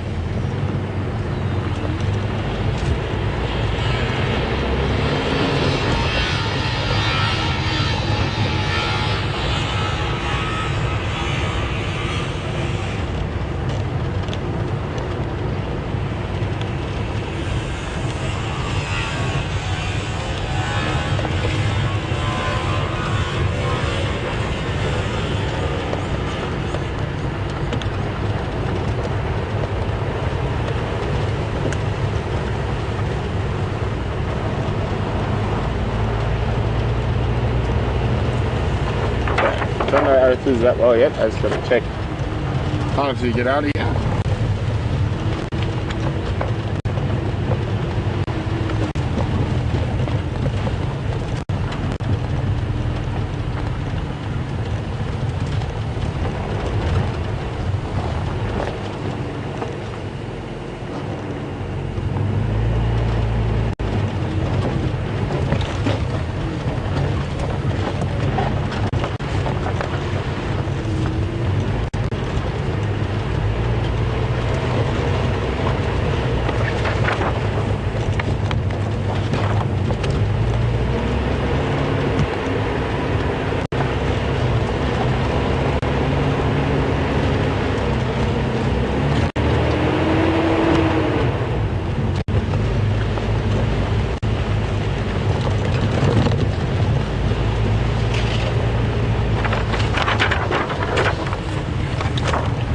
I don't know if you know that question, huh?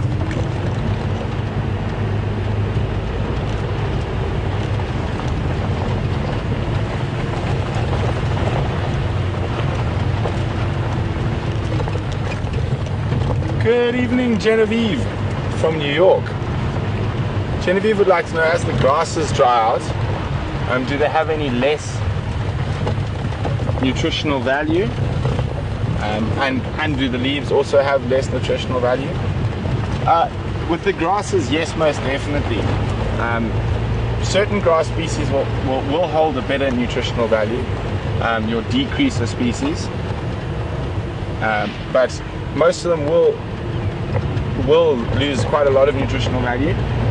That's why you'll find quite often around the dams and stuff like that, as the water drops, you'll have animals right on the edge feeding. As the water recedes. Leaves, it depends on the species. A couple of evergreen species like buffalo thorn and whatnot will be very important for the browsers through the dry season, because they hold their nutrients throughout the year. There's a couple of different species that'll be evergreen, and the animals will make heavy use of that during the dry season. For elephants, for example, during the wet season, on average, this is not always exactly the same, it depends on the areas, 80% of an elephant's diet is made up of grass and about 20% on browse, and that inverts during the dry season, and about 80% is made up on browse and 20% on grazing. It's very different from, say, East Africa, especially the Masai Mara and Serengeti system, where they have 2 rainy seasons a year. So, and that's why you've got those huge grasslands there.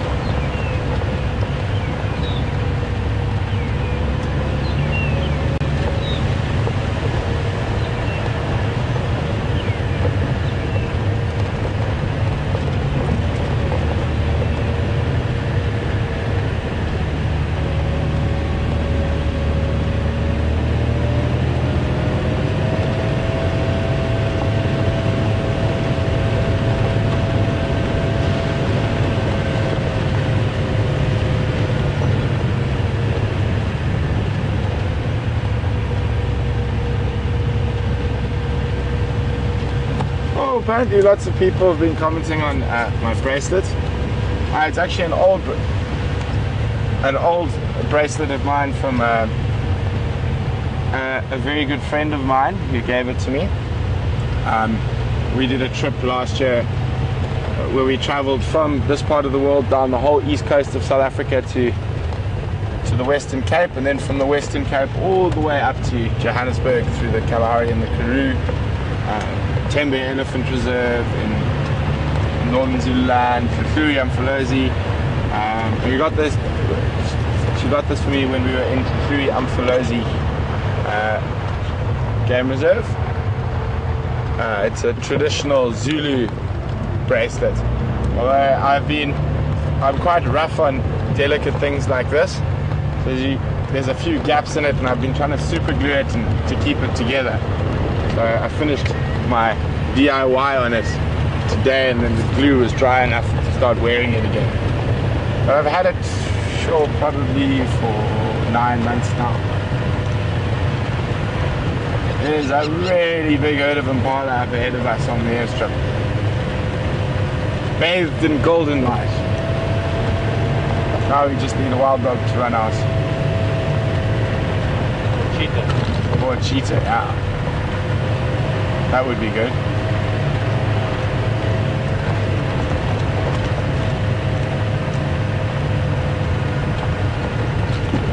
Going by.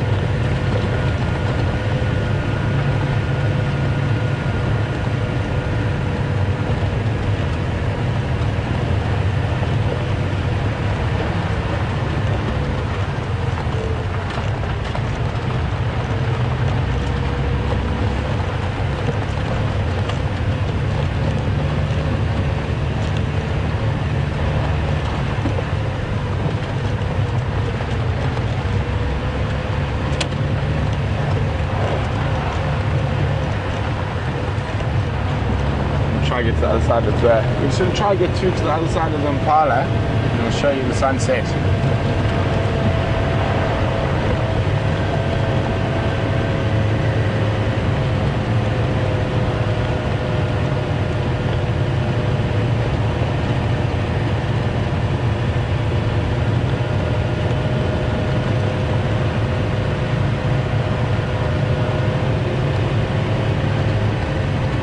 Wow, this is a huge herd of impala. We're just going to go through them and then turn around and get the sunset behind them.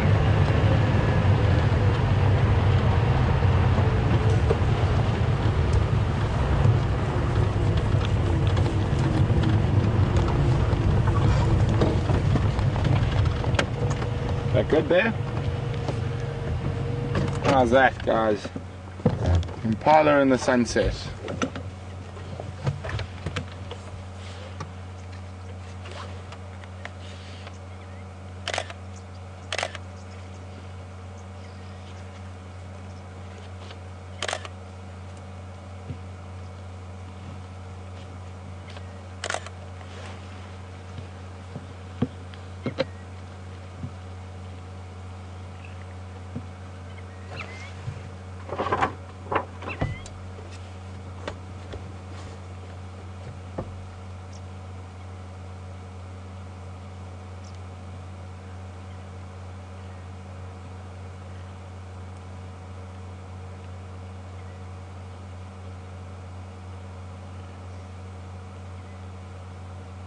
Oh, and there's one of my little favorites.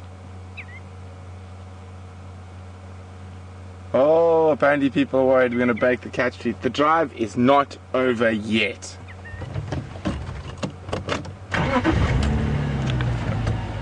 Not over yet. But in the meantime, while I try to think of another plan, we've got one of my favorite little creatures, also a carnivore, the smallest mammalian carnivore in Africa. Let's see if we can talk them out of their holes quickly.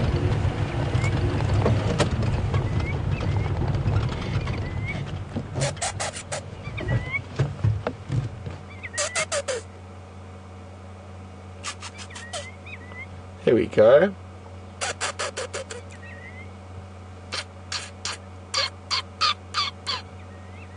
Little dwarf mongoose.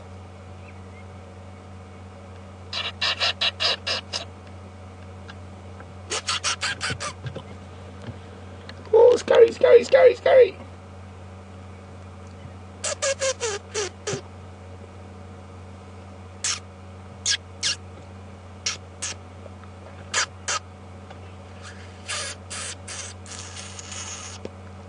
So they're going to be heading into these burrows now. This is probably where they're going to be spending the night. Oh, and I think quite interestingly, if we've got some birders watching, if we go off to the left of the little mongoose, we have a lapwing I don't think I've showed you before.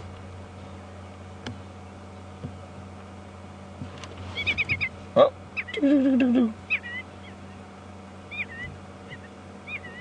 So we've seen the crown quite often, but we haven't seen these, well, not with me yet.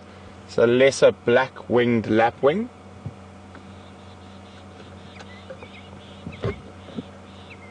Also a fan of the short grasses. Let's try the one to the left, he's a bit closer.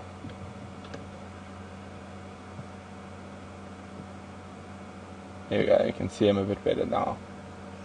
It's a lesser black-winged lapwing.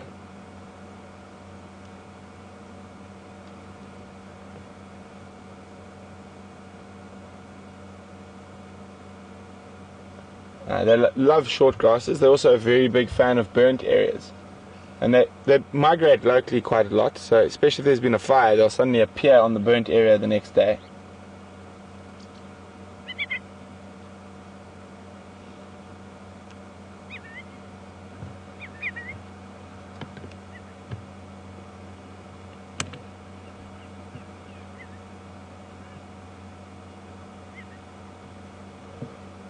Okay, let's carry on.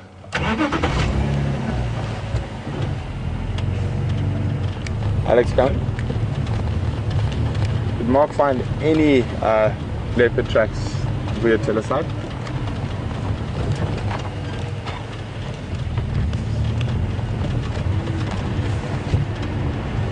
Copy, thanks. And just ask if he needs us to also collect some wood on our way out.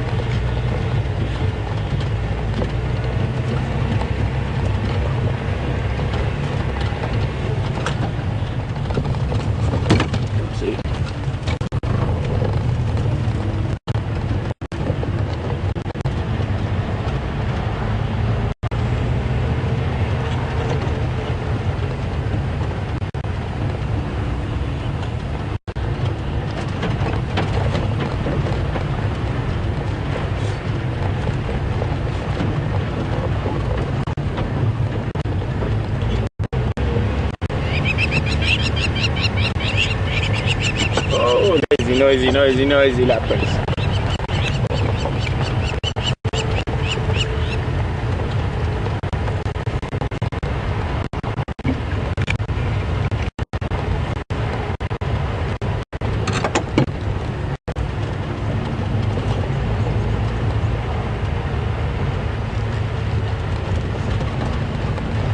Oh, come on. Now the pressure on. Need some cats in my life.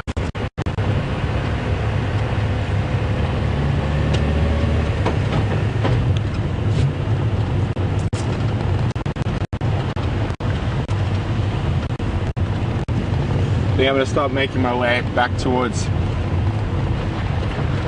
Djuma. I'm going to try to check some of my favorite haunts, see if we catch any tracks.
Lovely temperature at the moment.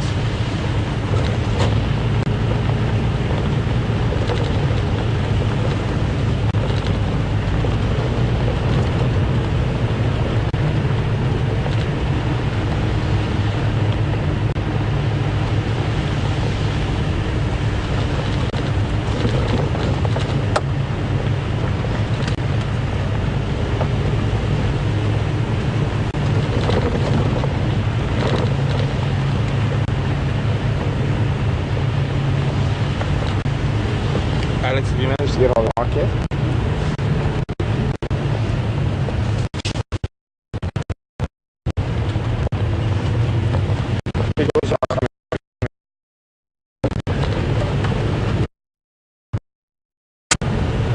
Could you also ask him if he took the spotlight out of Wendy again?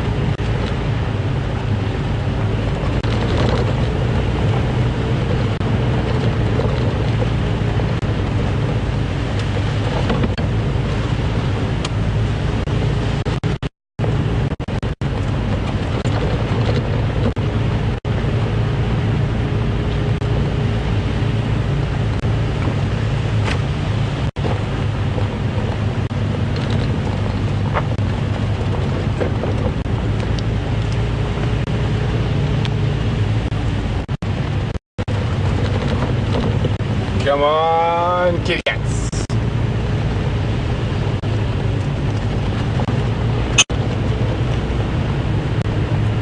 Probably even take an African wildcat at the moment. Still a cat.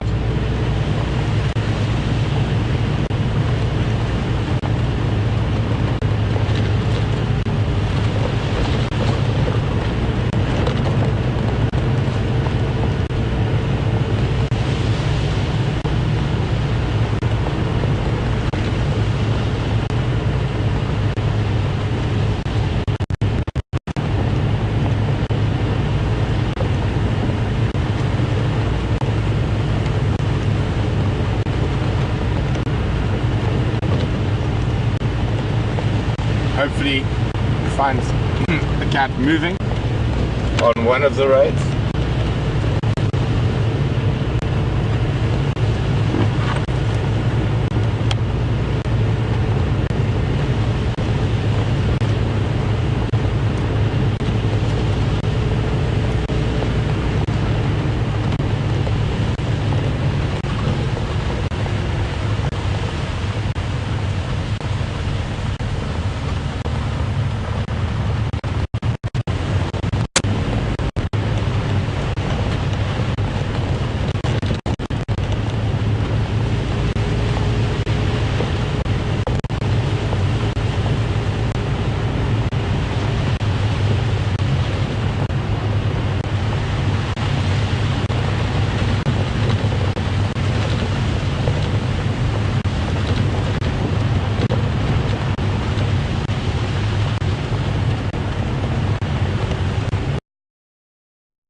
You copy? Sorry, wrong again.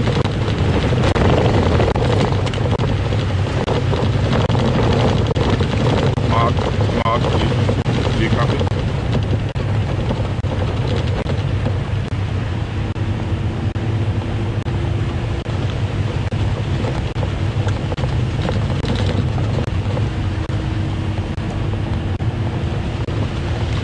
Stations are about to cross back from the west. Have there been any updates on Vuyatela this afternoon?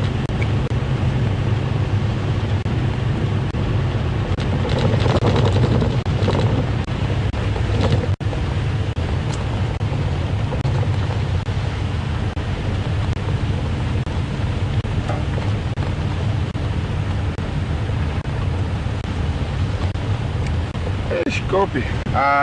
Okay, thank you very much. I'm gonna check Gary Main down towards spin down for any inland control.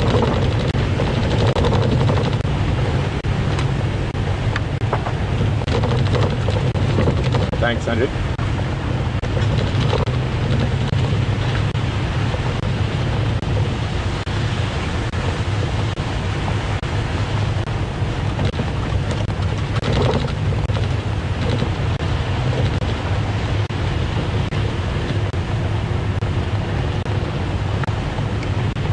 Crossing back to the north. Thank you very much, stations.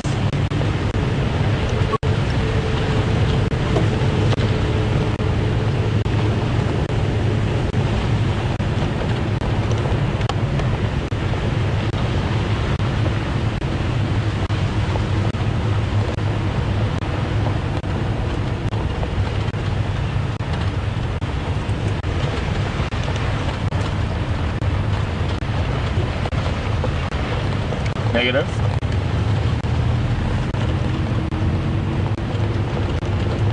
Copy on the spot time.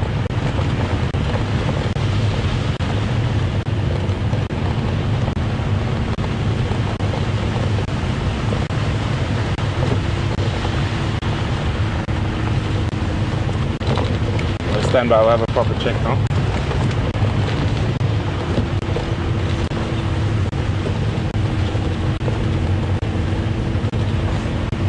I didn't take him out of Wendy last night.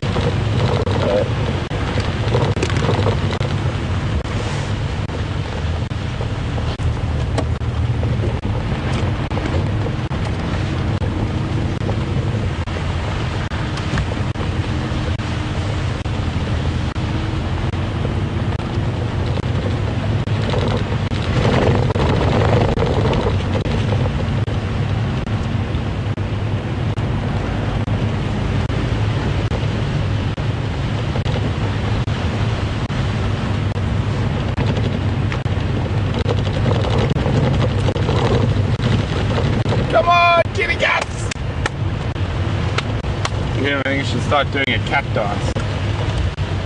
That doesn't work. Doesn't work. It offends them.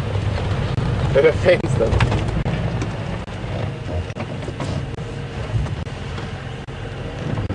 No such thing as luck, you make your own.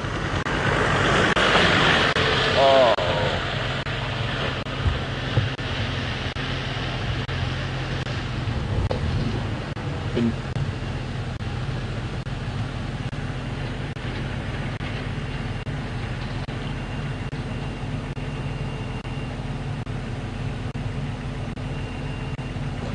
Male leopard tracks crossing out.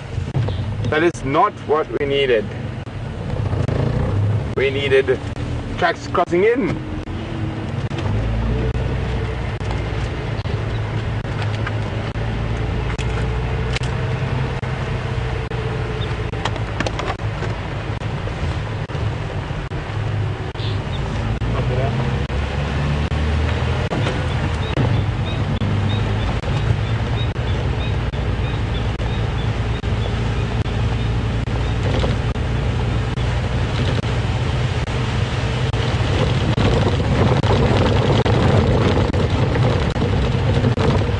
We copied all of that. Can you just ask Brian to check the spotlight has been put on charge by someone?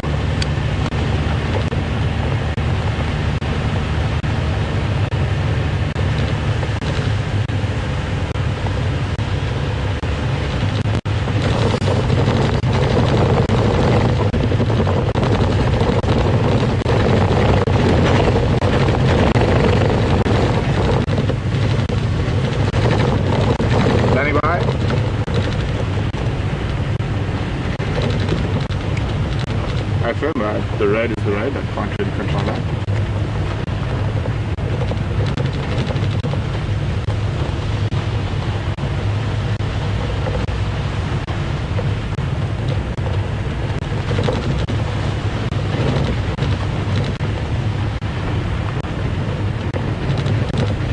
We're going to put the lights on, and that's to throw a bit of shadows for me in case there are tracks, so I can see them.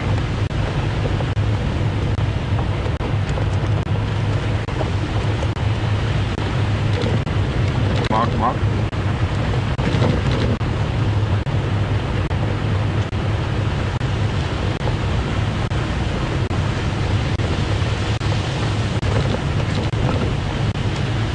I'm gonna start heading. I'm on Gari Main now. I'm gonna head towards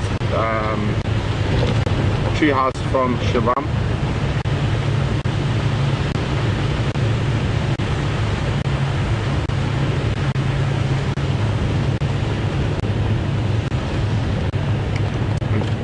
I'm on Shabam Road, moving towards Treehouse Dam.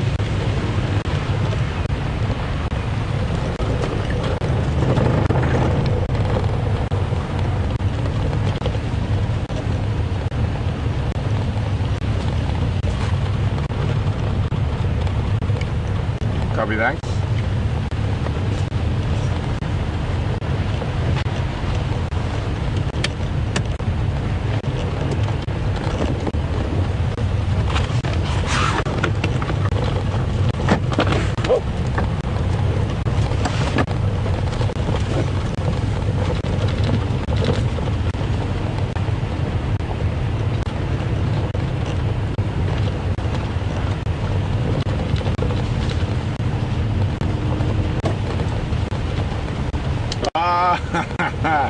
Low light playing tricks on my eyes. I was like, oh no, it's not leopard. It's just a funny looking stump.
Go ahead, Mark.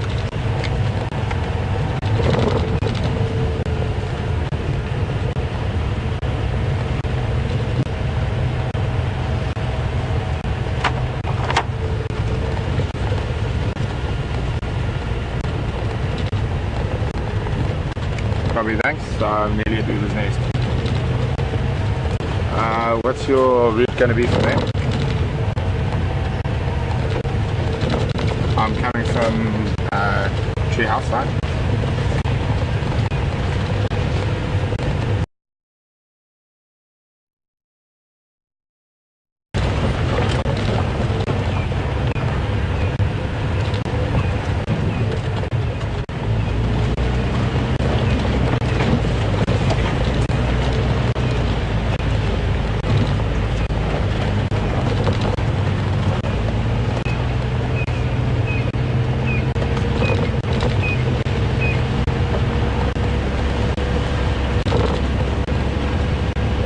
So while we keep checking this area for leopard or leopard tracks, we're going to cross across to Mark. So we're just going to see what Mark's got. Over to Mark.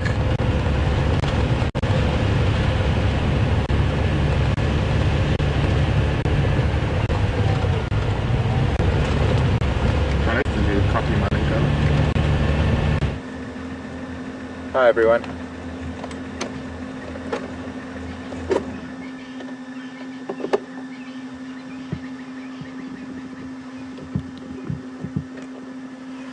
Oh, beautiful sky, beautiful silhouettes. Welcome to a lovely here in South Africa.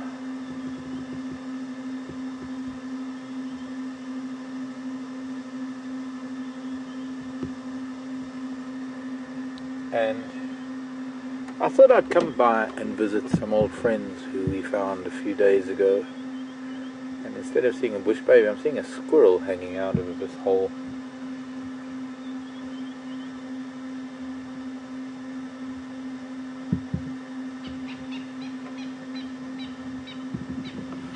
Late for a squirrel.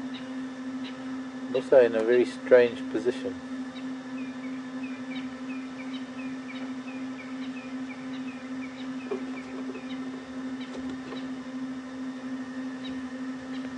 Like a tongue hanging out of that hole.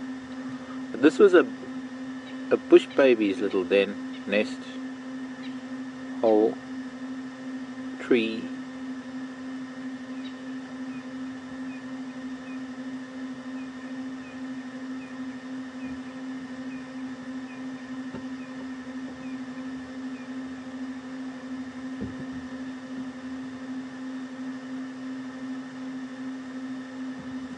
And I guess it wouldn't be impossible to believe that maybe squirrels and bush babies share it, because the squirrels come in at night and the bush babies come in for the day.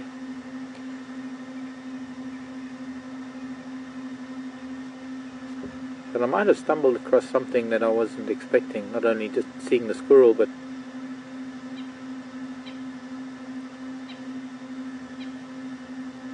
I'm not seeing any movement from the squirrel. It's dark. So we've got drama unfolding, or not.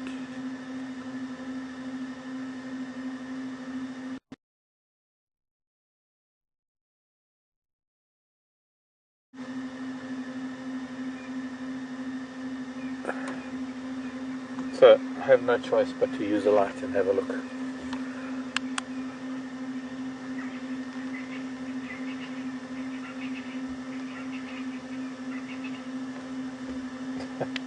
So I think he fell asleep.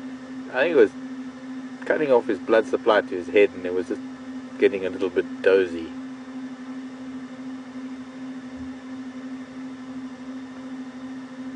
So from a bush baby little hole, there's now squirrels. Be interesting to see if it is shared. I think this will be very interesting. We're going to sit here just for a little bit, because I saw movement.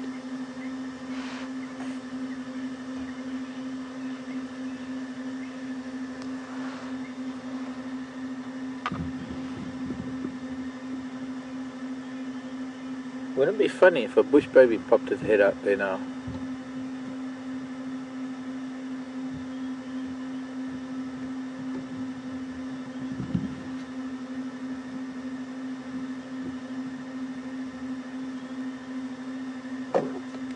Oh, where's that?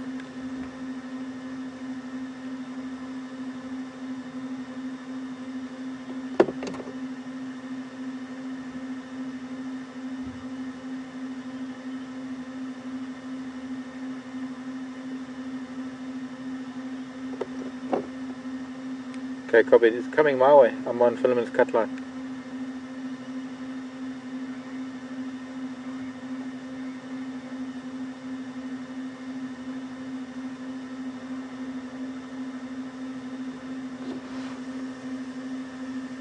Mark, here go.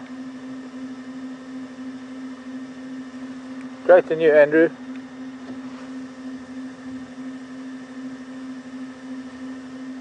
No, there was some PC in that in that dugger down at Philemon's Dip.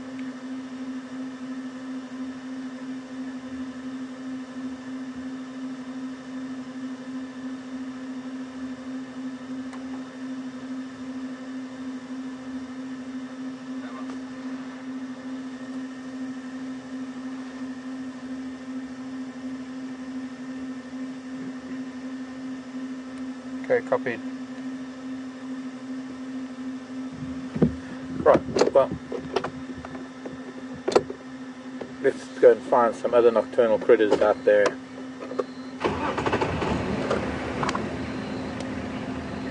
And we'll visit this area again soon. That was really a strange thing. I don't think I've ever seen, and I live with squirrels.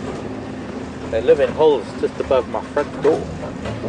I've never seen a squirrel hanging out of its hole like that so far. Couldn't even see its front feet. And I honestly thought that something might have been wrong, but it was, I think he just fell asleep watching the sunset. Can you blame it? Look at the sky that's in the west.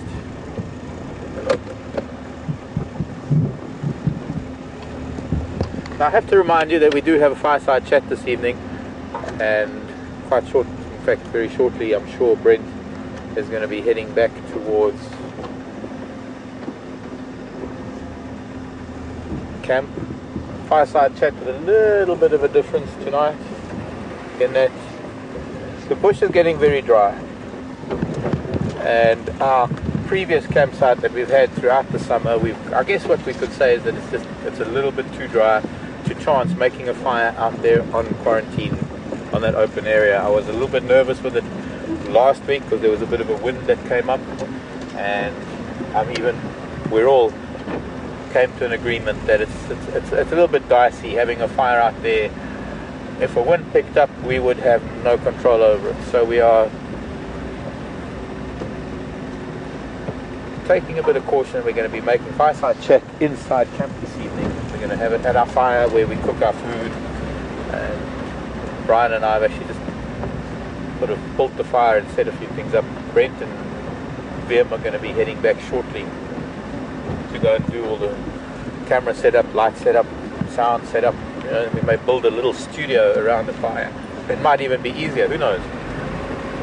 Because we have, instead of having to use the vehicles to power us up, we've got mains power coming from the camp. That might be an interesting thing. And it'll be reminiscent of the days when we used to have fireside chat back at the old camp when we were first here at Djuma.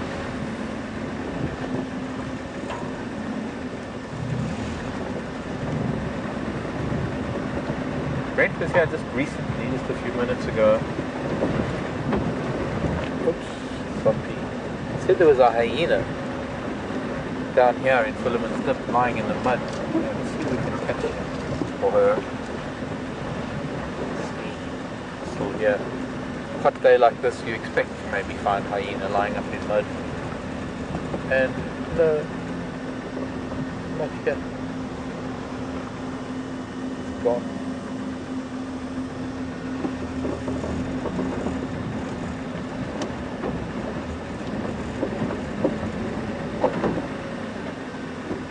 Light there, a little light. There's a reflection of an eye deep in,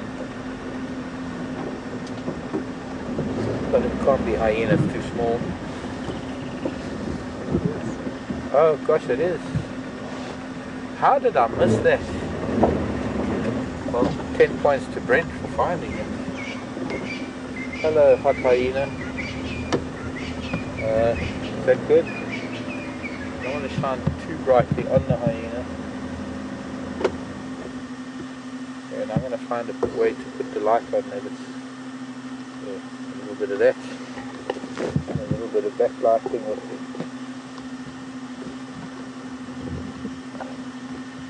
There we go. And I don't even need the spotlight because that's just sort of a little bit floodlit with the LEDs on the vehicle. It's not too bright in the hyena's eyes.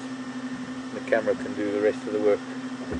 I think this hyena's been in this water probably the whole day, and I've driven here a few times. In fact, I was out of the vehicle here earlier. The hyena don't pose a threat. I walk away, visit me at home very often. They're a threat to children. Don't ever take it for granted that since hyena don't really attack humans. You've got to remember, any animal that doesn't really attack humans, they talk about adults. Children are a bit vulnerable to predators, so don't ever leave children unattended at night out in the bush. I think that was a lesson that was learnt with the famous dingo case down in Australia out at Ayers Rock so many decades ago. And people didn't believe that it was possible, but I tell you it is. Seen it from my own eyes at home, how I have visitors that come and visit and they sit around the fire, and when the hyena comes prowling and moves around, because they're people that don't really know how to react properly because they're city folks or something, the hyena has full control over the situation and intimidates them to no end. And then as soon as I step out the door, hyena knows that it's beyond intimidating me. We've been through the stare down contest, and I've never had to show any aggression. All I do is I stand up to it, and they recognize women, they recognize children. Baboon do as well. Any animal, I think, recognize the differences between the male and the female of the species and the juveniles of the species. It's a universal thing throughout nature. Everything lives and gets born and grows and lives and then dies, and you get old, and everything knows that process because everything goes through it. So it's not a far stretch to imagine that a hyena knows exactly the difference between a human male, human female, and a human child, and the vulnerability of those. I've seen on hundreds of occasions how baboon have taken advantage of that very, very fact.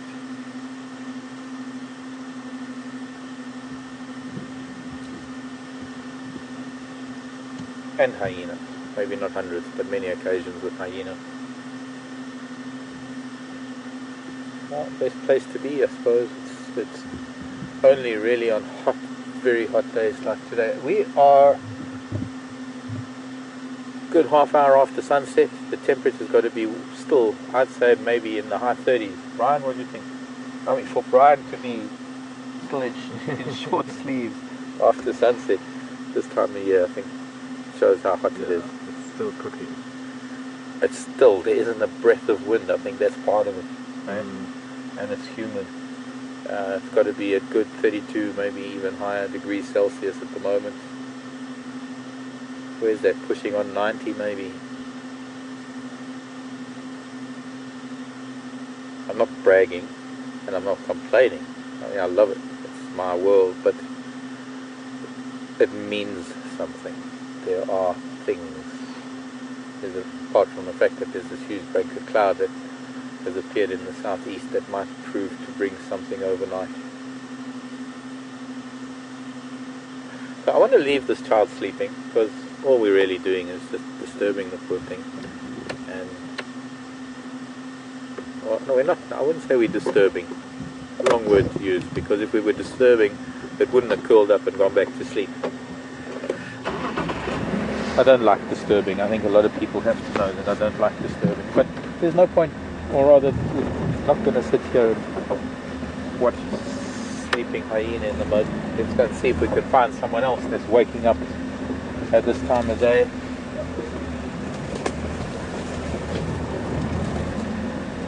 There are a host of nocturnal animals that we're not likely to see at all during the day, that we only maybe get a chance to have a glimpse of with our night drive. So we've got a few minutes, we've got a little bit of time before we get back to fireside chat. Let's see what it is out there that might be lurking in the darkness of Africa.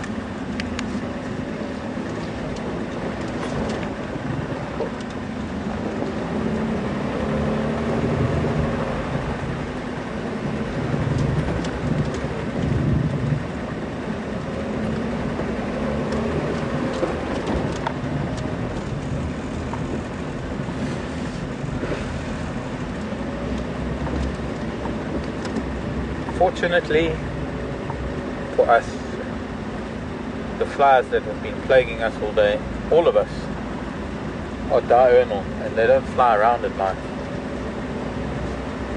Which is maybe unfortunate for us, because if they did, the bats would feast on them to no end. Bats can catch up to 500-600 different insects a night, or rather individual insects, whether they're mosquitoes or flies or whatever it may be. recent studies have shown that swifts are able to use a form of a basic form of echolocation that is more advanced than swallows. Well, swallows don't. And swallows, I think it's more visual. The swifts faster flying than swallows. Swifts are perhaps the equivalent of diurnal bats more than swallows. But swallows definitely the kind of birds that sweep the skies constantly. As long as they're awake, they're swooping up and down, catching flying insects.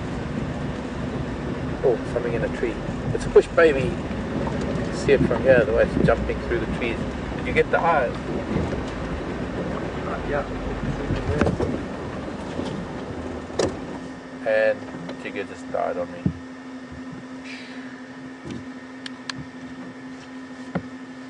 Okay, switch up except that at the back.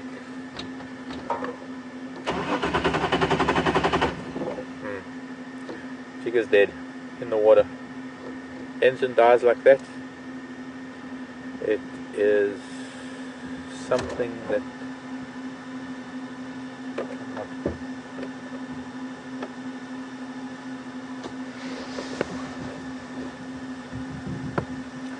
I seem to recall this problem before, and it might be a fuel issue, it might be a fuel pump, might be some issue that it's gonna take me a while to try and look at, because it's dark. I've got to go through a few things. I think if we can go over to Brent, I'm going to see what might be troubling Jigger. But as it is right now, I'm not getting any fuel to the engine, so I need to check the fuel line and maybe check the fuel pump and see what I can do to get Jigger going again. So I'm not even going to waste battery power trying to start it until I can figure it out. I'm going to... Okay, bye. The delay is killing Alex.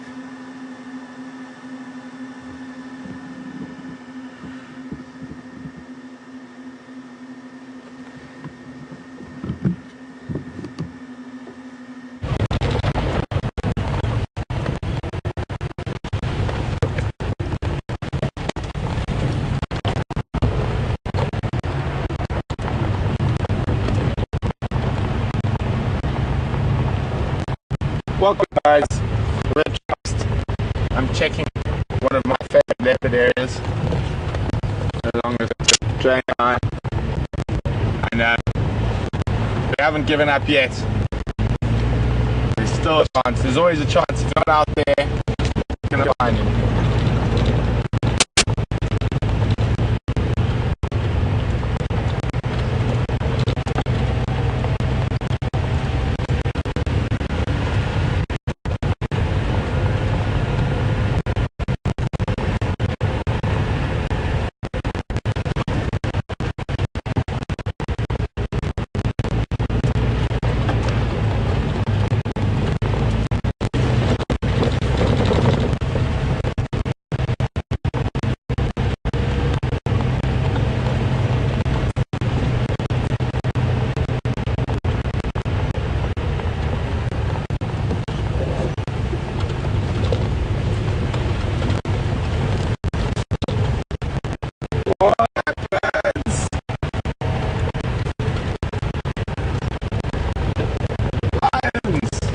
Several girls. This isn't a match, it's not a... It's a bit... Yeah. A lot of people think it's hat because it looks similar, but it's not.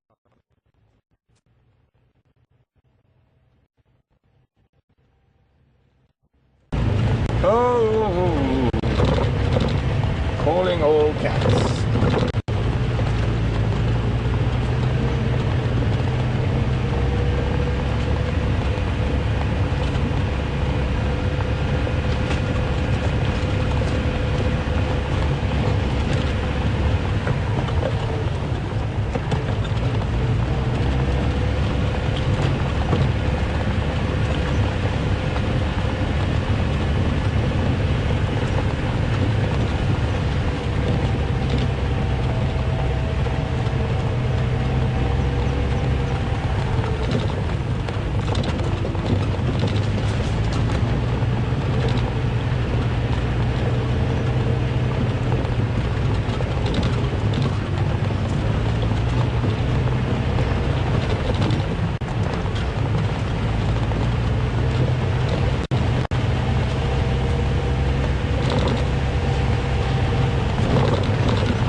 Gotta be one somewhere.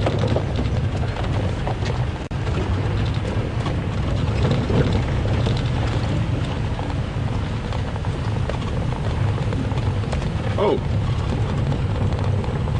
someone lost a blanket to a thorn tree, one of the game drive vehicles. Let's call on the radio and find out whose it might be.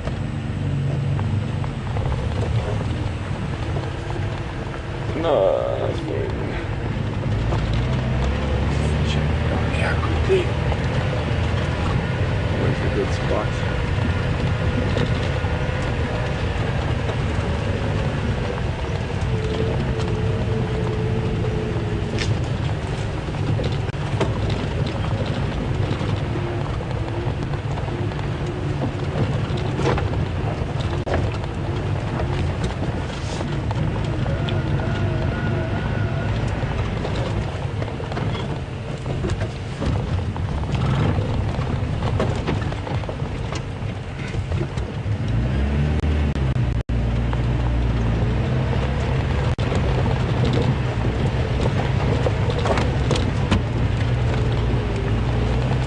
Which game drive vehicles came past Buffalo's Dam this afternoon?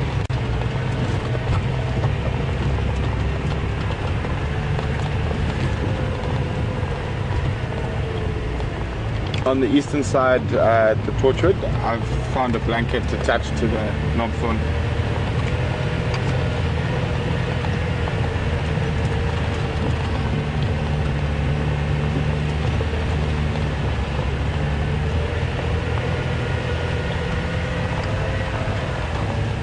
I copy, Andrew. I'm just trying to find out who lost their game drive blanket on a tree.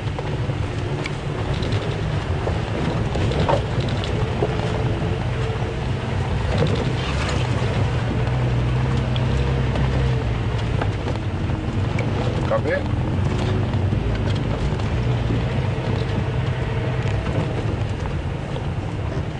Grey, blue, red and green and white.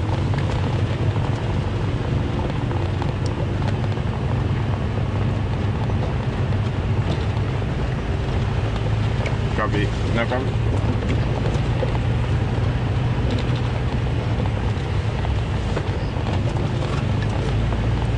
So, no leopards, but someone's game drive blanket. Maybe finding it and returning it will be the good deed that will find us a leopard.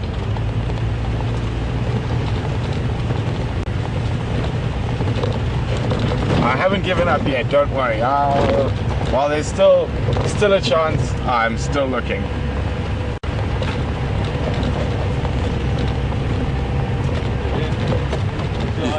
You got something?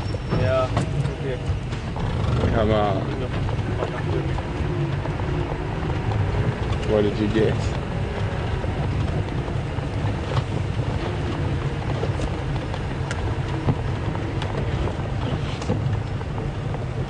See it? No, not getting any eyes. Big or small? Smallish. Let's just have a quick look.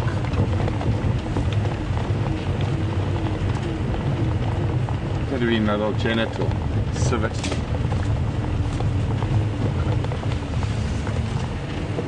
Got here somewhere. Oh, it's disappeared. Probably a Janet. Fast little guys.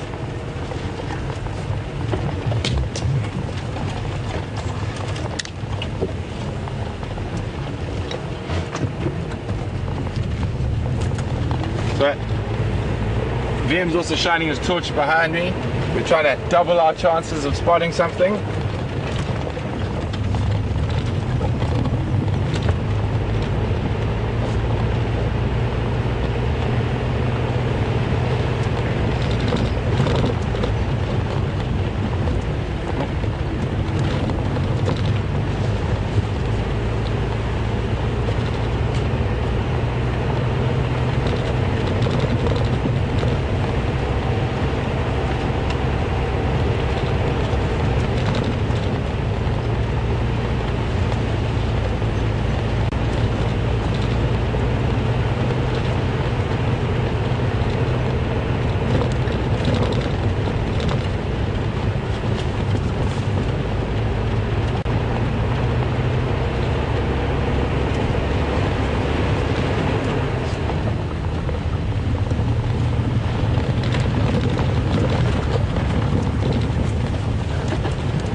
on, kitty cats! A little bit of desperation setting in.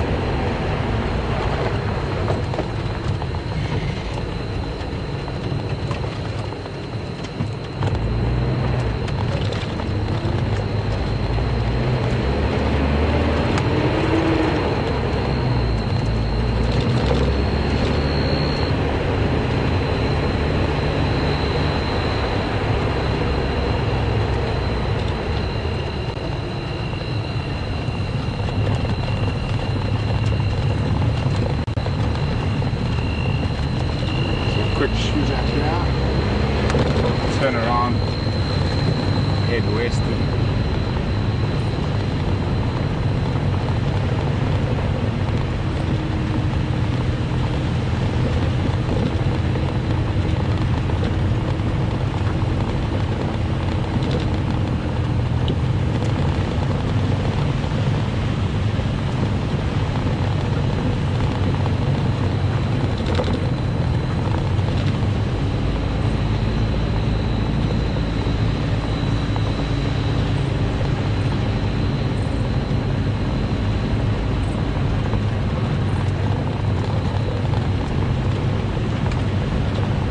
Hey firm.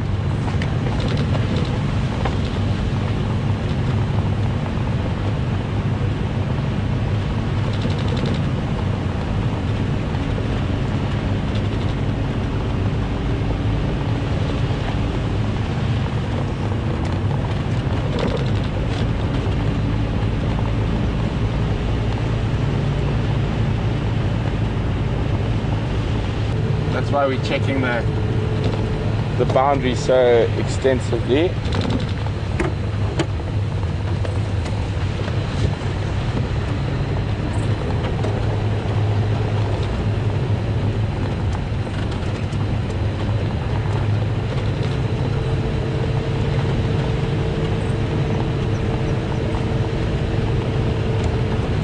The temperature's perfect. Now we just need some cats moving on the road.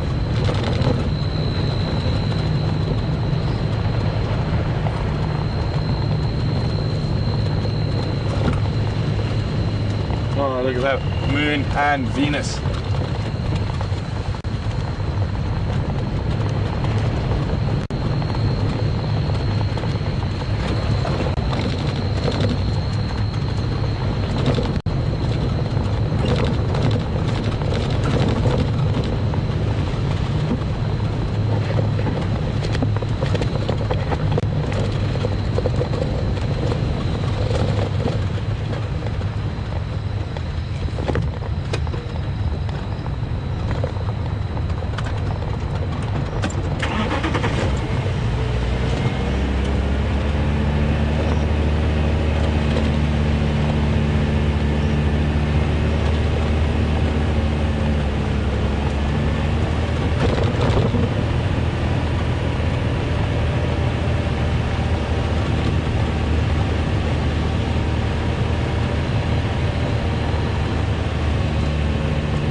Oh wow.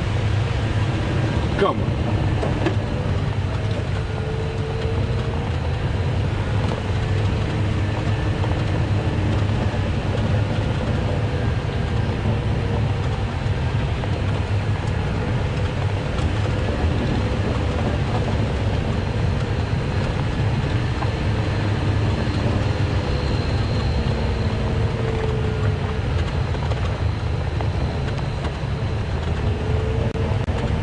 Mark, what's your position?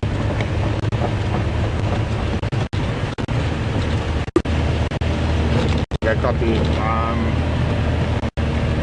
on Buffelshoek cut line at junction Buffelshoek West. what we can do is, if you want, Mark, you can do a fireside chat by myself tonight. I don't mind.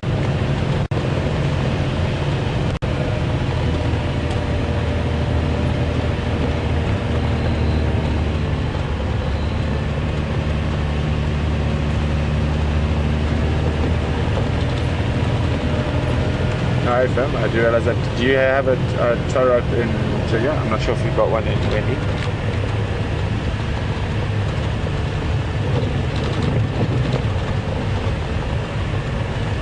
Okay, copy.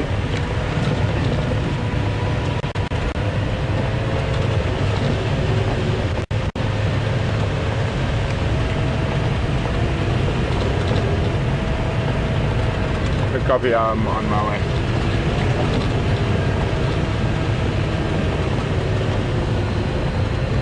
Come on, Leopards!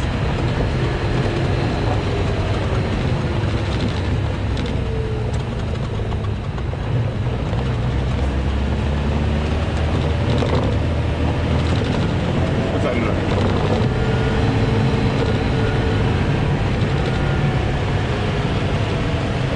What was that in the road? Can't see it. I thought it was it's maybe a scrub here.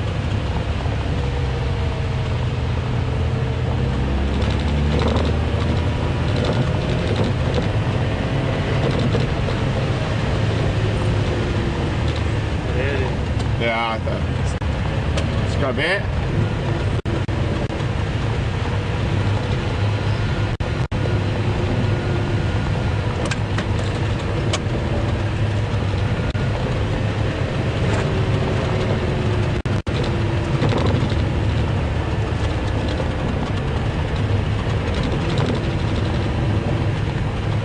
Oh my goodness.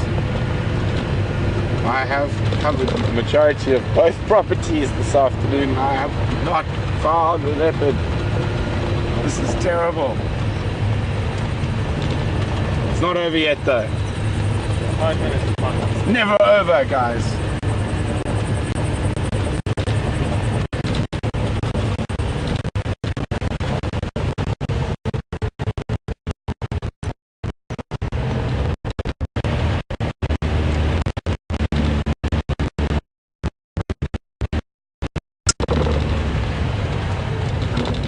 To explain what happened. Okay, I'm just going to go to this low signal area and I'll stop.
We'll take.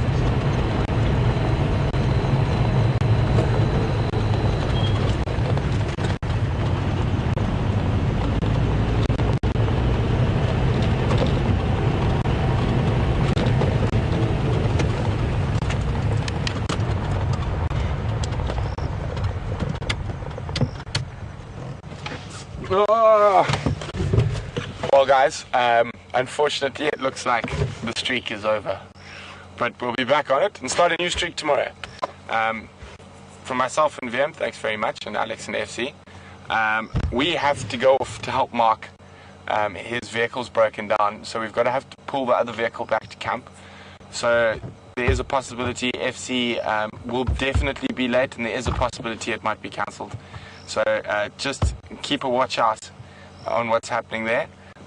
We're going to shoot quickly now across to where the vehicle's broken down, so we can get that vehicle back and try to get it up and running as soon as possible. So I hope you guys enjoyed your evening. We're sorry there weren't any cats, but that's the bush. We can't. It's not a zoo. We can't control where they are. But I had an enjoyable time, even though didn't find any. And hopefully we'll see you tomorrow morning. Well, you'll see Mark tomorrow morning. I'm going to have a little sleep in. But anyway, good night and have a wonderful evening.